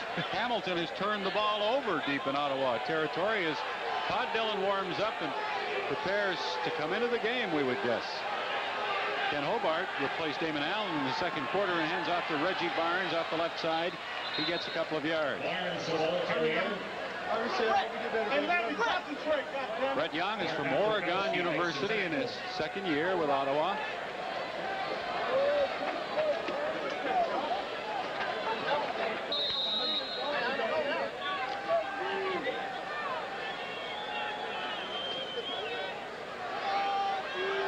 Ottawa second down and 7 from their 8-yard line. A minute 20 left, third quarter. Ottawa leading by 6. Hobart hands to Reggie Barnes, pops through the middle, then breaks to the left to the outside, and Wilkerson forces him out after a big run up to the 38-yard line. Once again, we're seeing the quickness of Barnes. Point of attack, offensive lineman. Good job. Rob Smith pulls around and leads him up through there. Now he makes the cut to his left. He's got a receivers. They're downfield blocking.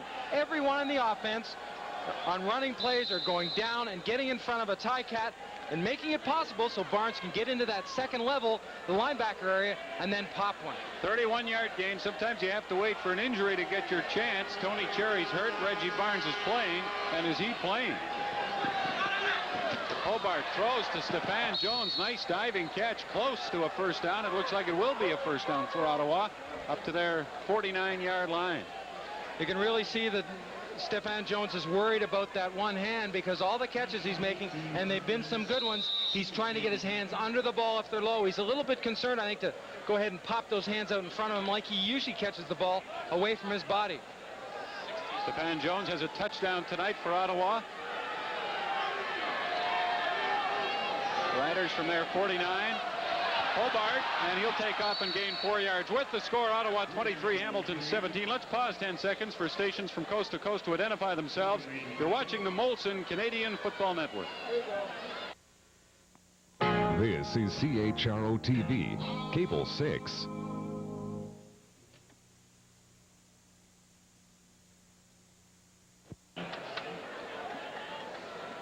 6 seconds left in the third quarter at Iverwin Stadium. The Ticats' Rod Skillman injured on the run by Ken Hobart that gained 4 yards for Ottawa.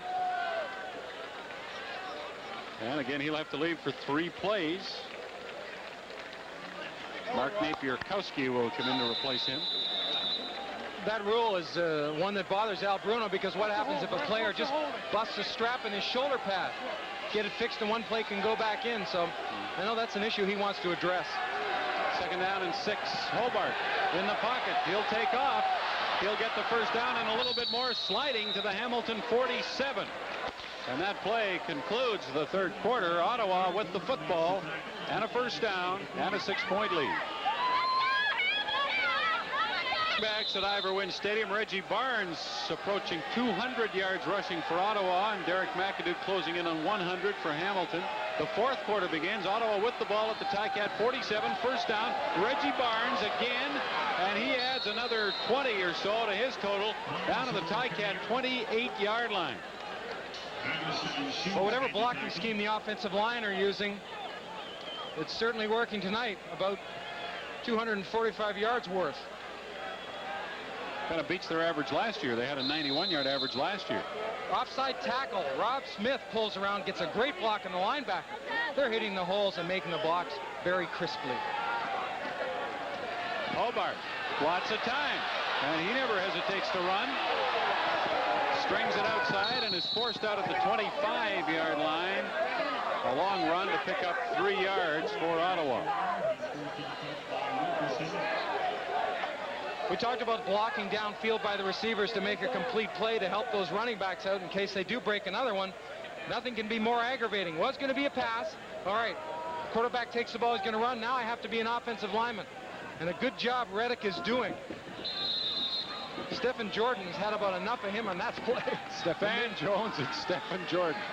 Okay, stop. Duking it out. Dossie to the left, and 3 receivers. Now the backs go to the right, so everybody's to the right.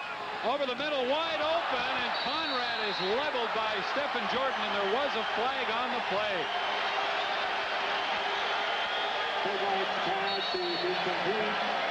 A punishing hit by Stephen Jordan. Well, this time showing sprint, both backs go out. Conrad goes up the seam. Reggie Barnes goes to the flat. That ball should be thrown now. And that one pump to let him get behind the linebacker, Buchanan, took him right into Death Valley because he just got popped. Now, did you ever have a quarterback throw you a pass like that? Yes. And what's going through your mind? Do you know what's coming? Oh, sure, but you're going to get hit anyway, so you just try to catch the ball. But as I said, there are certain areas that you're going through into the secondary, and the read is right away. That hot pattern should take place. Now he goes into that second area. That's when it starts to get dicey. And Conrad would have known that Hobart maybe waited a little bit too long. Well, he knew he made the decision because Buchanan came across in front, took the very quick release away. You let him go through to the next area, but at that point, Jordan had made the read. He knows what's going on. He's reading the play and coming across. Well, we spoke with Al Bruno about his quarterback situation and asked him what it would take for him to go from Mike Kerrigan to Todd Dillon. Well, just like last year, I remember when Kerrigan went down a little bit, his completion ratio, we shut him down, and and put just for the playoffs. We put Dylan in. You know, Dylan during the course of the year won 5 games for us. So I'm happy to have both guys. Both guys help one another, and both are capable of starting. And but right now we're going to go with Kerrigan, and if Kerrigan gets sour, then we'll put. Will not hesitate to put Dylan in. And we think Al Bruno is going to put Todd Dillon in the next time Hamilton has the ball after Mike Kerrigan threw his 3rd interception at the Ottawa 4-yard line, and the Riders have had the ball since then, and they've moved it to the Hamilton 25. Todd Dillon, like Kerrigan, a free agent this spring, but re-signed with the Tiger Cats. That's a pretty good 1-2 punch at quarterback. Kerrigan and Dillon, lots of CFL experience. Conrad's still down. Jed Tommy's in the game. He was standing over Conrad. But there's that first level I was talking about where Buchanan took that first pass away. And there's nothing worse. He knows it's coming. Tries to get the arms down after he caught the ball, but he's as exposed as a quarterback would be, as his ribs would be, to the backside blitz. So what do you say to the quarterback? Get the ball to me faster. And don't ever do that again. Don't ever do that again. Dean Dorsey has had a very busy evening, and it isn't over yet.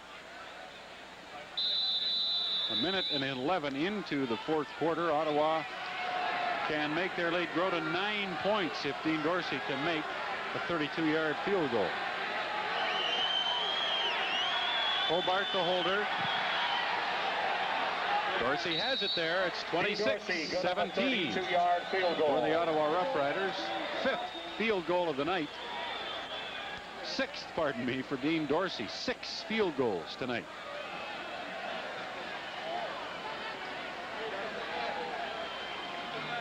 Dorsey's there when you need him. He seems to be very much in a rhythm, but the other part of the kick comes from the center to Hobart. There has to be a rhythm there. Look at that. Laces away, dead front. The ball's tilted towards the holder like Dorsey likes it, and he comes through and makes good contact. That kick is a success, and 3 points not only because of a great kick by Dorsey, but because of a good snap by Lammy and a good hold by Hobart. Both coaches said they would not hesitate to change quarterbacks. Steve Goldman went to Ken Hobart in the 2nd quarter, and now in the 4th, we expect to see Todd Dillon replace Mike Kerrigan for Hamilton. Hobart has been very impressive, very composed. His running ability has stood him in good stead.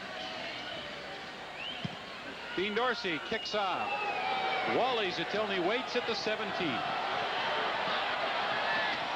And he is snowed under at the Hamilton 32-yard line.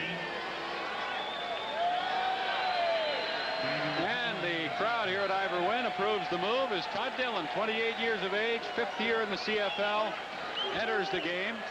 Of course, he started his CFL career with the Ottawa Rough Riders. And that's what he did with Ottawa.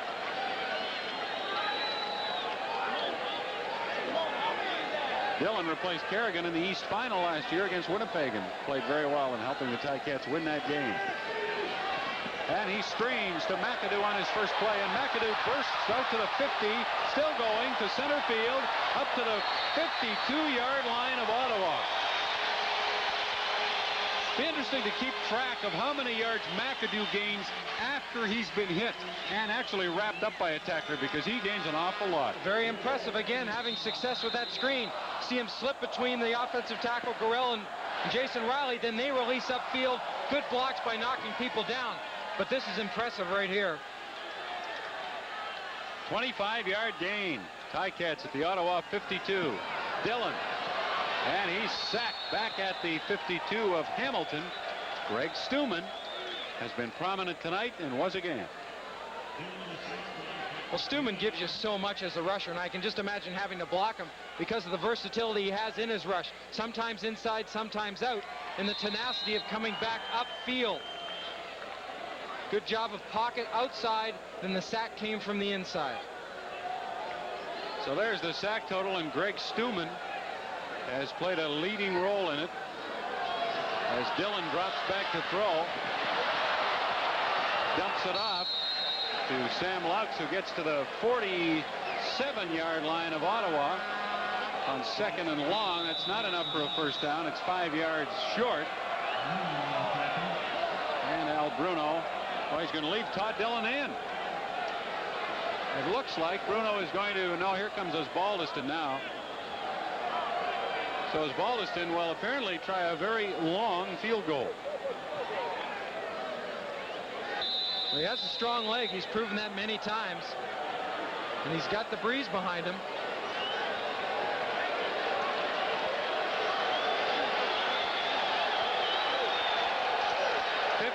Yard try, 54 yards. Osbaldiston has the length, but he pulls it a little bit to the left. And Stacey Dossie will give up a single point, making it 26-18 for Ottawa. Molson and the Canadian Football Network proud to bring you the best of the CFL.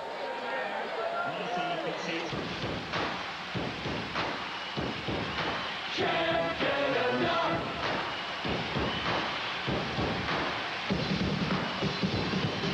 Can't get enough.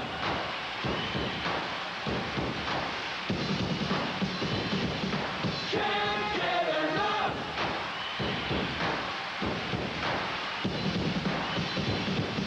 Can't get enough of that Russia. Field goal. A point for Hamilton, making it 26-18 for Ottawa. Both teams 0-1. And 11 minutes and 20 seconds left in the fourth quarter. Ottawa getting the ball at their 47, the last point of scrimmage before the wide field goal attempt. Reggie Barnes carrying, and he gets a yard, maybe two. And that's progress for the Hamilton defense because he's been ripping through them for larger chunks all night long.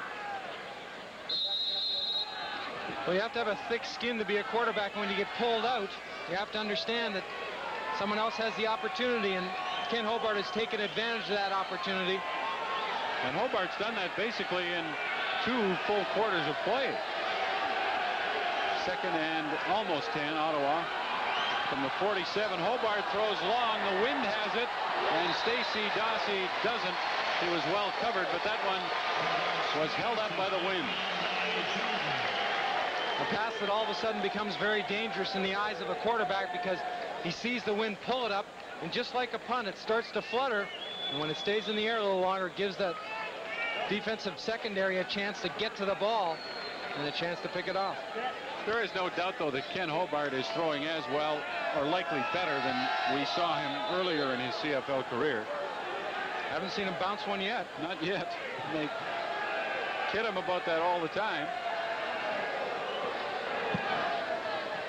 Terry Baker punts to a dangerous man, a man with 2 touchdowns tonight, Earl Winfield.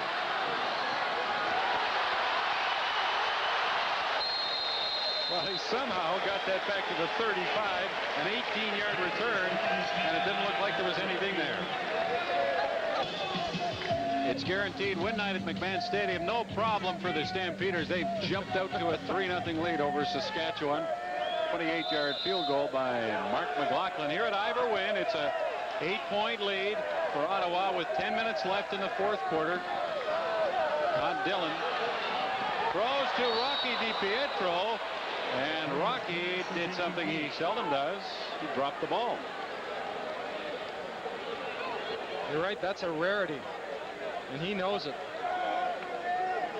And Dillon says, well, hey, just come back and do it again. That's, I mean, you can't dwell on it. Why don't we try that again? Al Bruno has seen a lot of things go wrong for his team in the second half. Turnovers, penalties.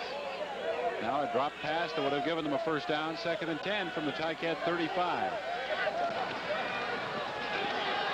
Dillon, Stillman was being held. He got the ball away to Estelle, and he has a first down, but I think they're ruling Dillon was in the grasp. Where are they? Either way, it was a great effort by Dillon, and it is a first down. Well, I thought they were going to call him in the grasp because the referee stood there for a minute, but it's a first down. Dillon forced away, makes a good read downfield. Estelle, seeing he's in trouble, just simply stops downfield in front of him, and a great effort to get rid of the football. Pretty obvious hold by Gorell that went undetected as Dillon throws, and he rifles it to DiPietro across center field to the Ottawa 54.5, within a half yard of a first down. Well, that might have not have been exactly the same play that Rocky dropped the ball, but it was darn close. They've got him coming across the middle. And Dillon with some good protection. Good pocket formed by that offensive line of the Ticats allowed Dillon to pick at his receiver, be it the first or second read. Second down, half a yard. Ticats, situations that Neil Lumsden loves to see teams throw in, and the Tiger Cats will. And they'll go long for Zitelny. He has it at the 30, and he's brought down by Darrell Hopper at the 12-yard line of Ottawa. When Zitelny broke into this league, it was first thought that he would just be ideal as a special teams man. But he has matured into a first-class receiver. Look at this, escaping the bump, keeping his hands and his awareness, then getting around. And again, Dillon makes that read on the move by Zitelny. Looks like he was brought down on the ball. Hopefully just the wind knocked out of him. But good heads-up play and movement by Zitelny on the line of scrimmage, not to get tied up. 42-yard gain from Todd Dillon to Wally Zitelny, a graduate of Bishop's University. And the Tiger Cats are now down to the 12.5-yard line of the Ottawa Rough Riders. Walter Murray will come back into the game with Zitelny shaken up. Murray acquired from Edmonton after the Eskimos had signed Mike Walker away from Hamilton as a free agent. Played 5 games with the Eskimos last year. Pretty good athlete. Set the national high school record in the 300-meter hurdles. And just missed in 1984 catching on with the Olympic team. So he's a heck of an athlete. This has all the makings of another one of those early season games in the CFL, Neil. It's going to go right down to the end. I know, and Steve Goldman's just thrilled about that.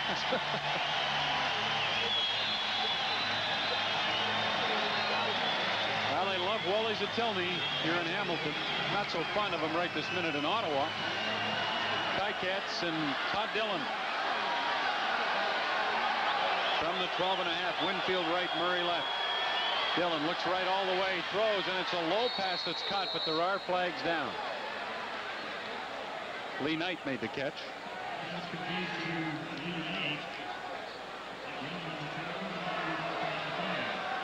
Ticats caught for early movement.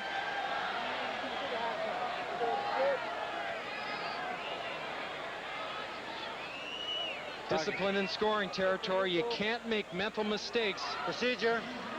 Hamilton, no end. First down repeated. Well, they only gained about 4 yards on the pass, but Ottawa will take the penalty as Wally Zitelny tries to shake it off and get back in the game. First down over, 15 yards to go. Hamilton at the Ottawa 17. Dillon to McAdoo, and he runs into a traffic jam just across the 15. Pat Miller and Bruce Holmes, 2 linebackers, lead the Ottawa tacklers.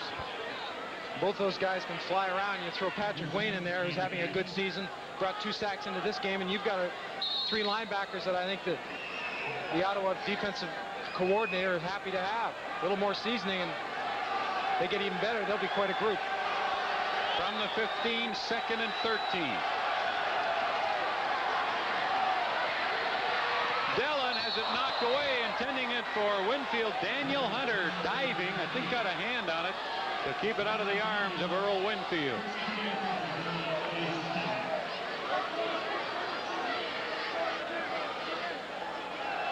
There's a lot of different ways to build confidence for your football team.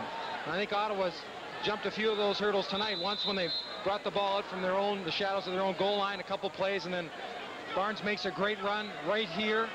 Their defense coming up tough when they're down inside the 20-yard line. They'll take those things into the next game. Osbaldiston, a 22-yard field goal, that is good, but there's a penalty flag.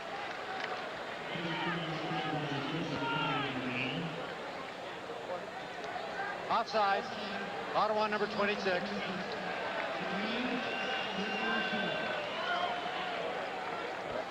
Hamilton declined the offside penalty against Ottawa. Took the 22-yard field goal by Paul Osbaldiston, cutting Ottawa's lead to 5 as Osbaldiston kicks off, and Stacey Dossie back to the 6-yard line. And all the way back to the 38, a 32-yard return for the Ottawa Rough Riders. 6 minutes and 47 seconds left in the fourth quarter. It's Junior Robinson, backup defensive back for Hamilton, injured on the play. What a night it's been for Reggie Barnes in his CFL debut with Ottawa. Derek McAdoo's had a solid evening, but look at Barnes, 17 carries, 180 yards. So, Reggie, how was your first game in the CFL? Well, not bad. I ran for 180. He might run for 200 before he's done. He's got almost 7 minutes. Ottawa's produced some good running backs over the years, and a few of them might be sitting down now at their reunion of the 1976 Grey Cup champion Ottawa Rough Riders back in Ottawa. It's going on right now, and get together, tell a few lies, a few stories, have a bit of fun. Remember how that game ended? Sure I do. Hard to forget, isn't it? You bet. Tom Clements to Tony Gabriel. Winning touchdown for Ottawa. Before last game, Doug Sams and Steve Goldman sat down and said, well, let's talk about a rule. What should we be aware of? And sure enough, Doug Sams said, who's one of the offensive coaches, said, let's talk about the overtime rule, what will take place. And sure enough, overtime comes into play, and they said after the game, isn't that ironic? So today they said, well, what do I want to talk about today? And Steve Goldman suggested we talk about how to run out the clock. Goldman has very high expectations for his team, but he realizes he has to be patient, and he has a problem with that sometimes. He says the team has talent, but it has to mesh. It's meshed fairly well tonight. Can they hold on and win? We'll find out. Reggie Barnes, not a bad idea to keep giving it to him because Hamilton hasn't figured out a way to stop him yet. He has 12 more yards, and that'll give him 192 on the night. Well, pass out the accolades this time to the left side of the offensive line with Herb Damon again at center, Gerald Roper and Rob Smith. And they're just giving him that crease to get into that linebacker area, which he's doing very quickly, and taking a few down with him. From the 49, 1st and 10 Ottawa. And here's Barnes again. And he's got another 5. Pushing up close to center field. 5:50 left, the clock running. You know, no matter how many times you run that play, it's never going to look the same for Reggie Barnes. It's drawn up the same all the time, but things happen to change it, and he's done a nice job this evening making those changes along with what the defense is giving him, making the cuts at the right place. And you wonder if he's getting a little bit tired. First game of the year. It doesn't look like it. 2nd and 4. Here he goes again.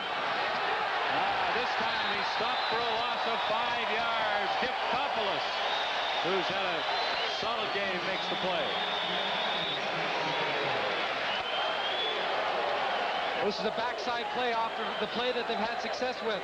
Last few times he's gone straight ahead. This time they're pulling the backside lineman and trying to kick out. Peter Buchanan led the charge through there, and then Giftopoulos made the finishing tackle. So the Riders will have to punt 3rd down and 9 from their 50. They lead by 5 with 5:10 left in the fourth quarter. Michelle Lammy has put one over Terry Baker's head tonight on a 3rd down punting situation. This one's a little low, but Baker gets it up and gets a very good kick away. Earl Winfield, 2 touchdowns in the first half, has it at the 15. Well, once again, he made the Riders work for the tackle at the Hamilton 17-yard line. He can make you miss, can't he? With that little shuffle step one way or the other. The key on Earl Winfield is don't let him get to your outside, and Ottawa's done a good job of taking that outside and funneling him back into the middle. Where 26-21 for Ottawa over Hamilton. 4:46 left in the fourth quarter. It was 19-17. Ottawa at halftime. And Todd Dillon replaced Mike Kerrigan at quarterback early in the fourth quarter for Hamilton. Penalty flag down as McAdoo carries for 4 yards off the right side. He's complaining, don't blow the whistle till I go down. think that time Patrick Wayne was offside. Well, that's the kind of mentality we'd expect from Derek McAdoo, watching him play. There isn't an ounce of quit in him. Offside. Ottawa number 35. First down repeated. There's a young man who's developing into a very good football player. Simon Fraser University, Patrick Wayne in his 4th year, a 2nd-round draft pick of Ottawa in 1987. 1st and 5. Ticats at their 22-yard line. Dillon, and it's no good. Scott Flagel on the bounce as Lee Knight lost his footing, fell. 4:11 left. Dillon will have 2nd and 5 with the Ticats 5 points behind. 6 years in Winnipeg for Scott Flagel before he went to Calgary as a free agent. Traded to Hamilton, traded to Ottawa. Says he'd like to stay there for a while now. I'm sure that time between Winnipeg and now has been a bit of a blur for him. Less than 4 minutes left in the 4th quarter. Kerrigan to McAdoo. Daniel Hunter throws him out of bounds, but McAdoo has a first down. Todd Dillon quite content to give what the defense is going to take, what the defense is going to give him. I don't see that he wants to try to force it downfield. I'm sure you just have to hold yourself back a bit to want to get it all at once, but the smart way to do it. From the 30, Winfield wide right. Murray splits to the left. And Dillon will take off and run and then step out of bounds as the Riders moved up very quickly to close off his running room. Wayne and Hunter force him out at the 37, but Dillon got 7 yards. 7 yards. Enough pressure to force Todd Dillon to escape. You see Daryl Harley, a personal protector, out front, but there's nothing open downfield. Good coverage, so he has to get what he possibly can, keep the drive going, and get out of bounds to stop the clock. 2nd and 3. From the Hamilton 37. McAdoo hit as he got the ball, but he still got away and picked up a couple of yards and is within 1 yard of a first down. John Mandarich hit him in the backfield, but couldn't bring him down. He smacked him real good, too, but that second effort is now going to give Hamilton or force them into a decision. Do we go or don't we go? Well, there's 3 minutes, 4 seconds left in the 4th quarter. Ottawa leading by 5 points. And we are in for some finish at Iverwin Stadium as these two teams look for their first win of the season. Rush for 192 yards to face Ottawa's offensive attack, and Hobart 9 out of 13 for 150. Winfield 2 touchdowns for the Ticats. Hamilton 4 turnovers. Very costly. They're down by 5. 3:01 to go. Clock running, and they'll gamble. 3rd and a yard. Hamilton at their own 39. Dillon or McAdoo? McAdoo. And he spins off the initial hit, gets close to the 40, but there are penalty flags, and the Ottawa players are indicating offside against Hamilton. And they're wrong.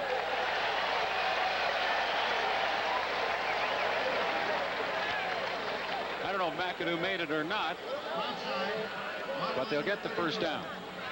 Just at the top of your screen, Patrick Wayne trying to get as much momentum before he has to take a step, a little bit of a lean, and kind of stumbled a bit, and they called him.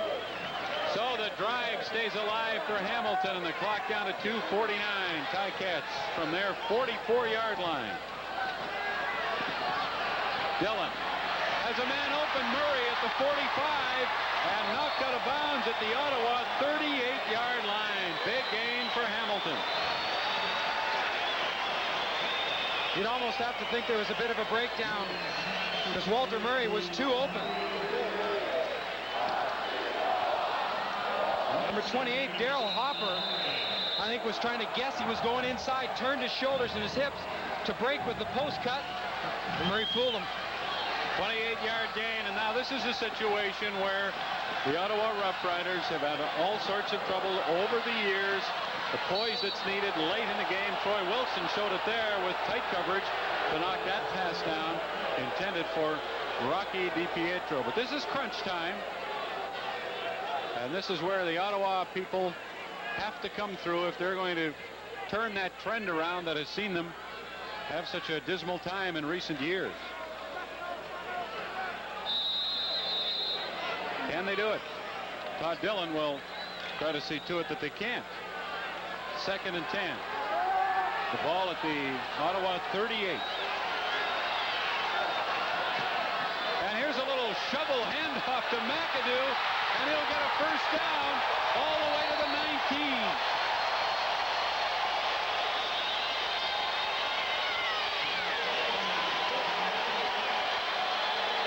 What a tremendous call. Todd Dillon knows they're going to be coming upfield. Offensive lineman make the seam, watch the play, comes around, just wraps around the handoff.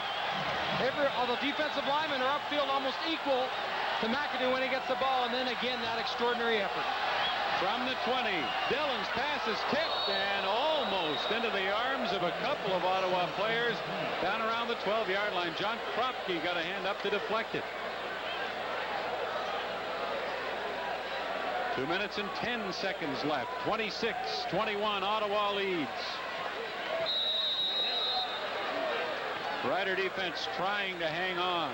It's the time where your defense, they have to, being the total group, do what they're supposed to do. No one break rank and try to make a big play. Dillon for Winfield. Touchdown.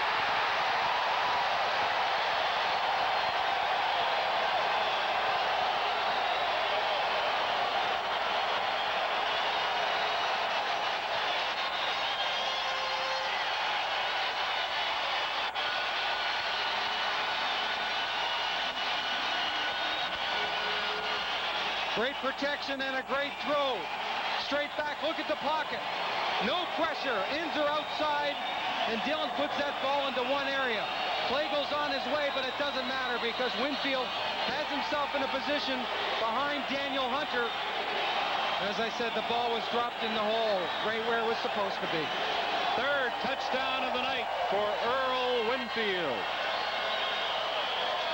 And the Osbaldiston convert gives Hamilton a 28-26 lead with 2 minutes and 3 seconds left.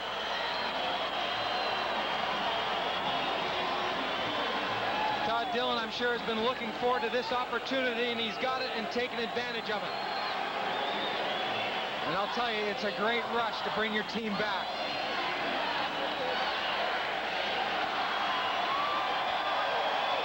Looking for the big play on defense as he's seen earlier on in the game, but it wasn't to be this time. Right now, you start thinking how you're going to get the ball back upfield and how are you going to score. Well, they still have plenty of time, 2:03, and again, this is where poise and being calm and all the rest of it comes in. Well, you can't make good decisions if you're flying all over the place, getting all excited. Todd Dillon does what he was re-signed to do, and that's come in and play effectively when Mike Kerrigan struggles. Kerrigan, as we said earlier, will throw interceptions. He threw 3 of them tonight. Al Bruno decided it was time to make a change, and look what Todd Dillon has done. He has led Hamilton back in front, and now we'll see if Ken Hobart can bring Ottawa back. Stacey Dossie, a big kickoff by Osbaldiston all the way down to the 4-yard line. And Dossie runs it back to the 37. That scoring drive for Hamilton, 10 plays, 93 yards. Most impressive. I think what else is impressive is the effort that we've seen from the McAdoos, the offensive line, the clutch catches, and the decision-making by Todd Dillon of where to throw the football. And as I said back at the start of the drive, make the solid decisions. Don't become impatient because it will come, and come it did. Ken Hobart sends Dossie to the left, Stefan Jones to the right.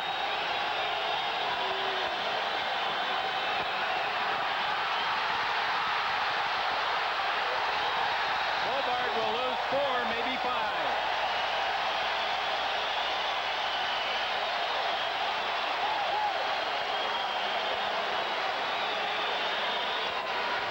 The Ticats, I'm sure, know that Hobart wants to throw the ball. They get a chance to pin their ears back and come upfield. Hobart never gets really a chance to set up and look downfield. First it's one man, Sellers, then another, then another. yards to go. Ottawa from their 33-yard line. A minute and a half left. Hobart dumps it off, and it's no good.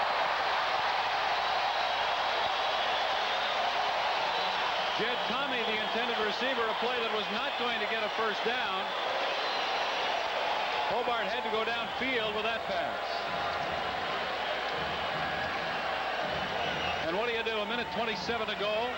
Third down and 15 from your own 33-yard line. And it looks like Ottawa will go for it. Orville Lee came in with a play. Jed Tommy's going out.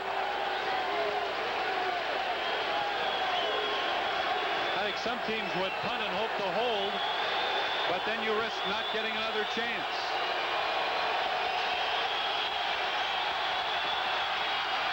Hobart has a man open, and he drops the ball. Stephan Jones down the right side. It looked catchable, but he couldn't hold on.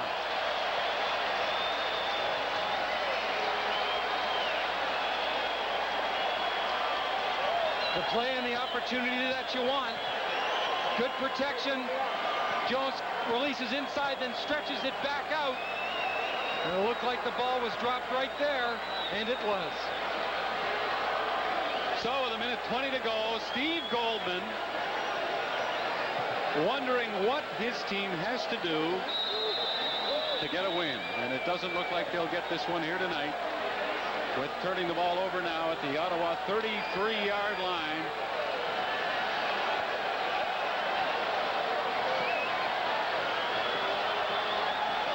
Dillon fakes to McAdoo. I don't know if he did that on purpose or not, or just missed him with the handoff, and then runs back the other way, and maybe loses a yard.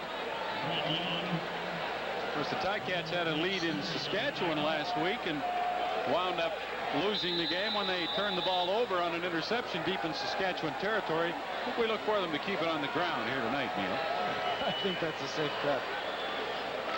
Al Bruno promised us they would keep it on the ground. Clock is running, second down. 11 yards to go. Dillon gives to McAdoo. And he's down at the 28-yard line with 52 seconds to go. Ottawa should take their timeout now and stop the clock.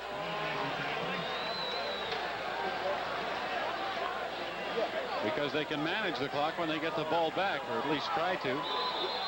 And they have taken their timeout. 52 seconds remaining. So we'll see Paulus Ballaston try a field goal that would give Hamilton a 5-point lead. And Ottawa would have somewhere in the neighborhood of between 45 and 50 seconds to then try to get the winning touchdown. We will speak with a Molson MVP after tonight's game. And do we ever have a lot of candidates? Earl Winfield has 3 touchdowns. Reggie Barnes has about 190 yards rushing. Todd Dillon has done a great job coming off the bench. So has Ken Hobart. Dean Dorsey has kicked 6 field goals. Anybody played any defense out there? There's been some of that too. Osbaldiston from 35 yards, and he's wide left. That's a break for Ottawa. That's a 3-point lead now for Hamilton with 46 seconds remaining. Plenty of time to get into field goal range, certainly. We'll look back at all those field goals that we talked earlier about that Ottawa has had success with, and they trade one now. They were in that plus territory, scoring territory many times, as we discussed, Bob, and had to kick that field goal. Good work, guys. And you could see the anger that Paulus Ballaston is feeling. And he knows the situation. So Ottawa gets another crack at it, starting from their 35.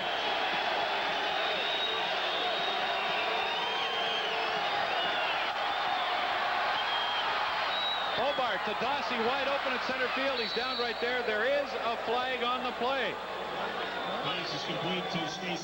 That might be interference downfield on Cornelius Reddick. Not the penalty on Reddick, though, but he was the recipient of being knocked down. 39 seconds left on the clock. It's against Hamilton. They're talking to Ottawa. so the Riders will take the game. Forward pass interference. Hamilton, number 12. Penalty is declined. First down. And they'll go with a no-huddle, hurry-up offense. Ken Hobart.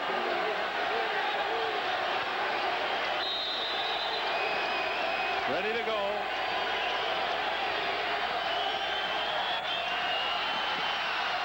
And that pass short of the intended receiver, Ken Evrer, who kidded earlier about Hobart not having bounced any. He just did. Well, that time he had to get rid of the ball early. Those kind of passes right now. He's got to get down the field.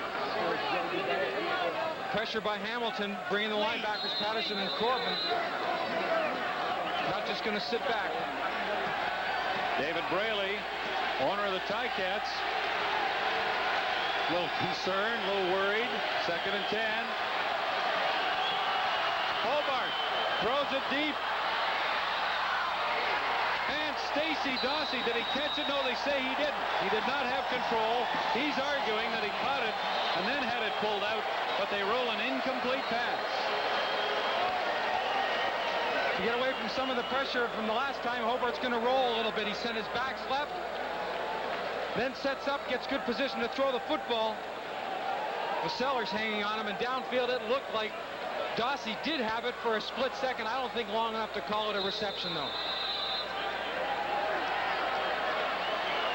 He didn't appear to ever totally have control of it. 3rd down and 10, Ottawa from center field, 20 seconds left. They're down by 3. And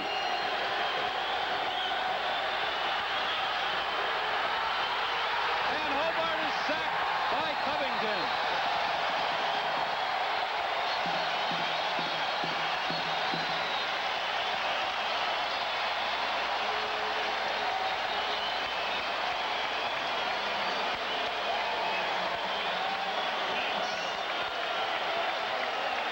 It's like having a sight on the top of your helmet. This is good protection. The offensive line gives him plenty of time. Steps up. Look at the eyes. He's going across the field. Now he thinks of running. And Covington has gone upfield, taking contain away, and then come back inside and bullseye.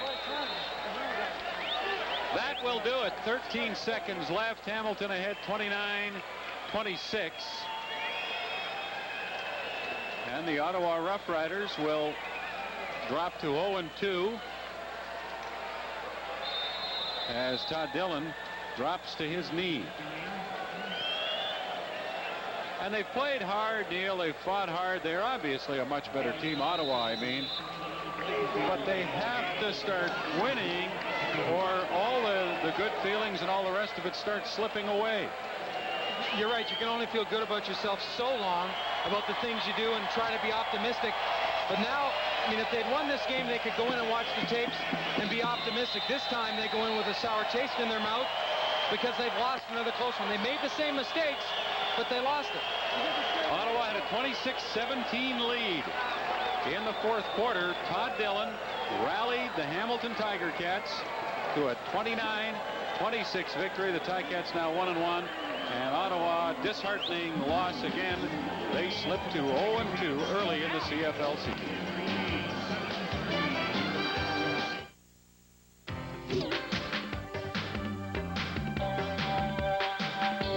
Tomorrow on CFN, the 1998 Great Ambition Tour continues as the Winnipeg Blue Bombers take on the Toronto Argonauts. Be there.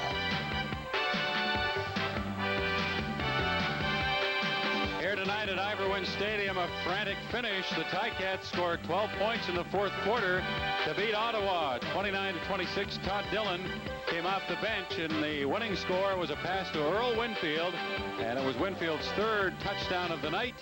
And as a result, he is our Molson MVP. Winfield with 2 touchdowns in the first half, and this was one of them as he put a great move on the cornerback. Nice throw by Kerrigan, and then at the last minute he beat Scott Flagel to go into the end zone. And I have to say, Earl Winfield is back in 1990 in a big way. Earl, we were talking before the start of the telecast about the fact that last year you didn't seem to be the same player when you came back that you were in 1988. Is that a fair assessment? I would say so, Bob.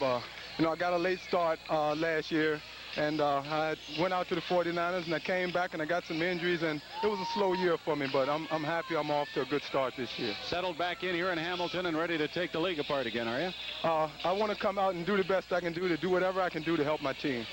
Earl, describe the winning touchdown for us. It was just a play call, and I was on a fade route, and I just told Todd to believe in me, and he did, and he threw it up, and I went and got it, Bob. That pass was to you all the way. For the most part, I think we needed to get into the end zone at that point, and Todd just had the confidence in me and threw it up, and he knew I would go get it. And I take it you all have great confidence in Todd Dillon, Earl. Oh, most definitely. Mike and Todd, I mean, it doesn't really make a difference who's in there, because that's on the field, you got to do what you got to do, and we have confidence in both of them. Earl, congratulations. Our Molson MVP is Earl Winfield. Statistical story is fairly close. Ottawa with an edge in total yards, 509 to 442. But, of course, the statistic that matters the most, the final score favored Hamilton by 3 points.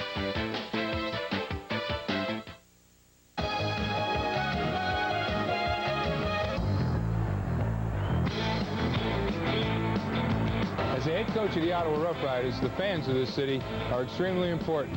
I'd like to know how you feel after a game. Some questions that you might like to ask of me. CHRO TV will have a camera set up right outside the Roost after every home game. Come by, ask me a question, and we'll address it on the show next week.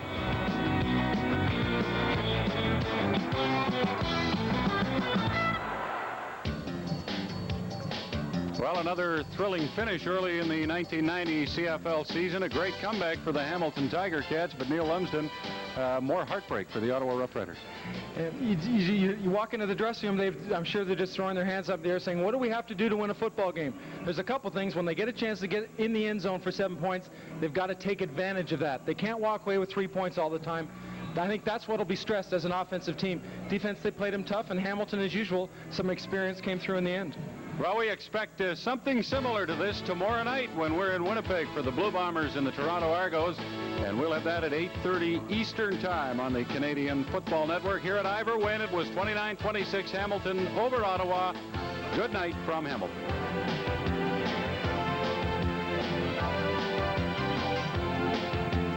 This program is protected by copyright. Any reproduction in whole or in part without the written permission of Molestar Communications is prohibited. Our coverage of Canadian professional football continues tomorrow, and most of you will see Toronto against Winnipeg at 8:30 Eastern Time on the Molson Canadian Football Network.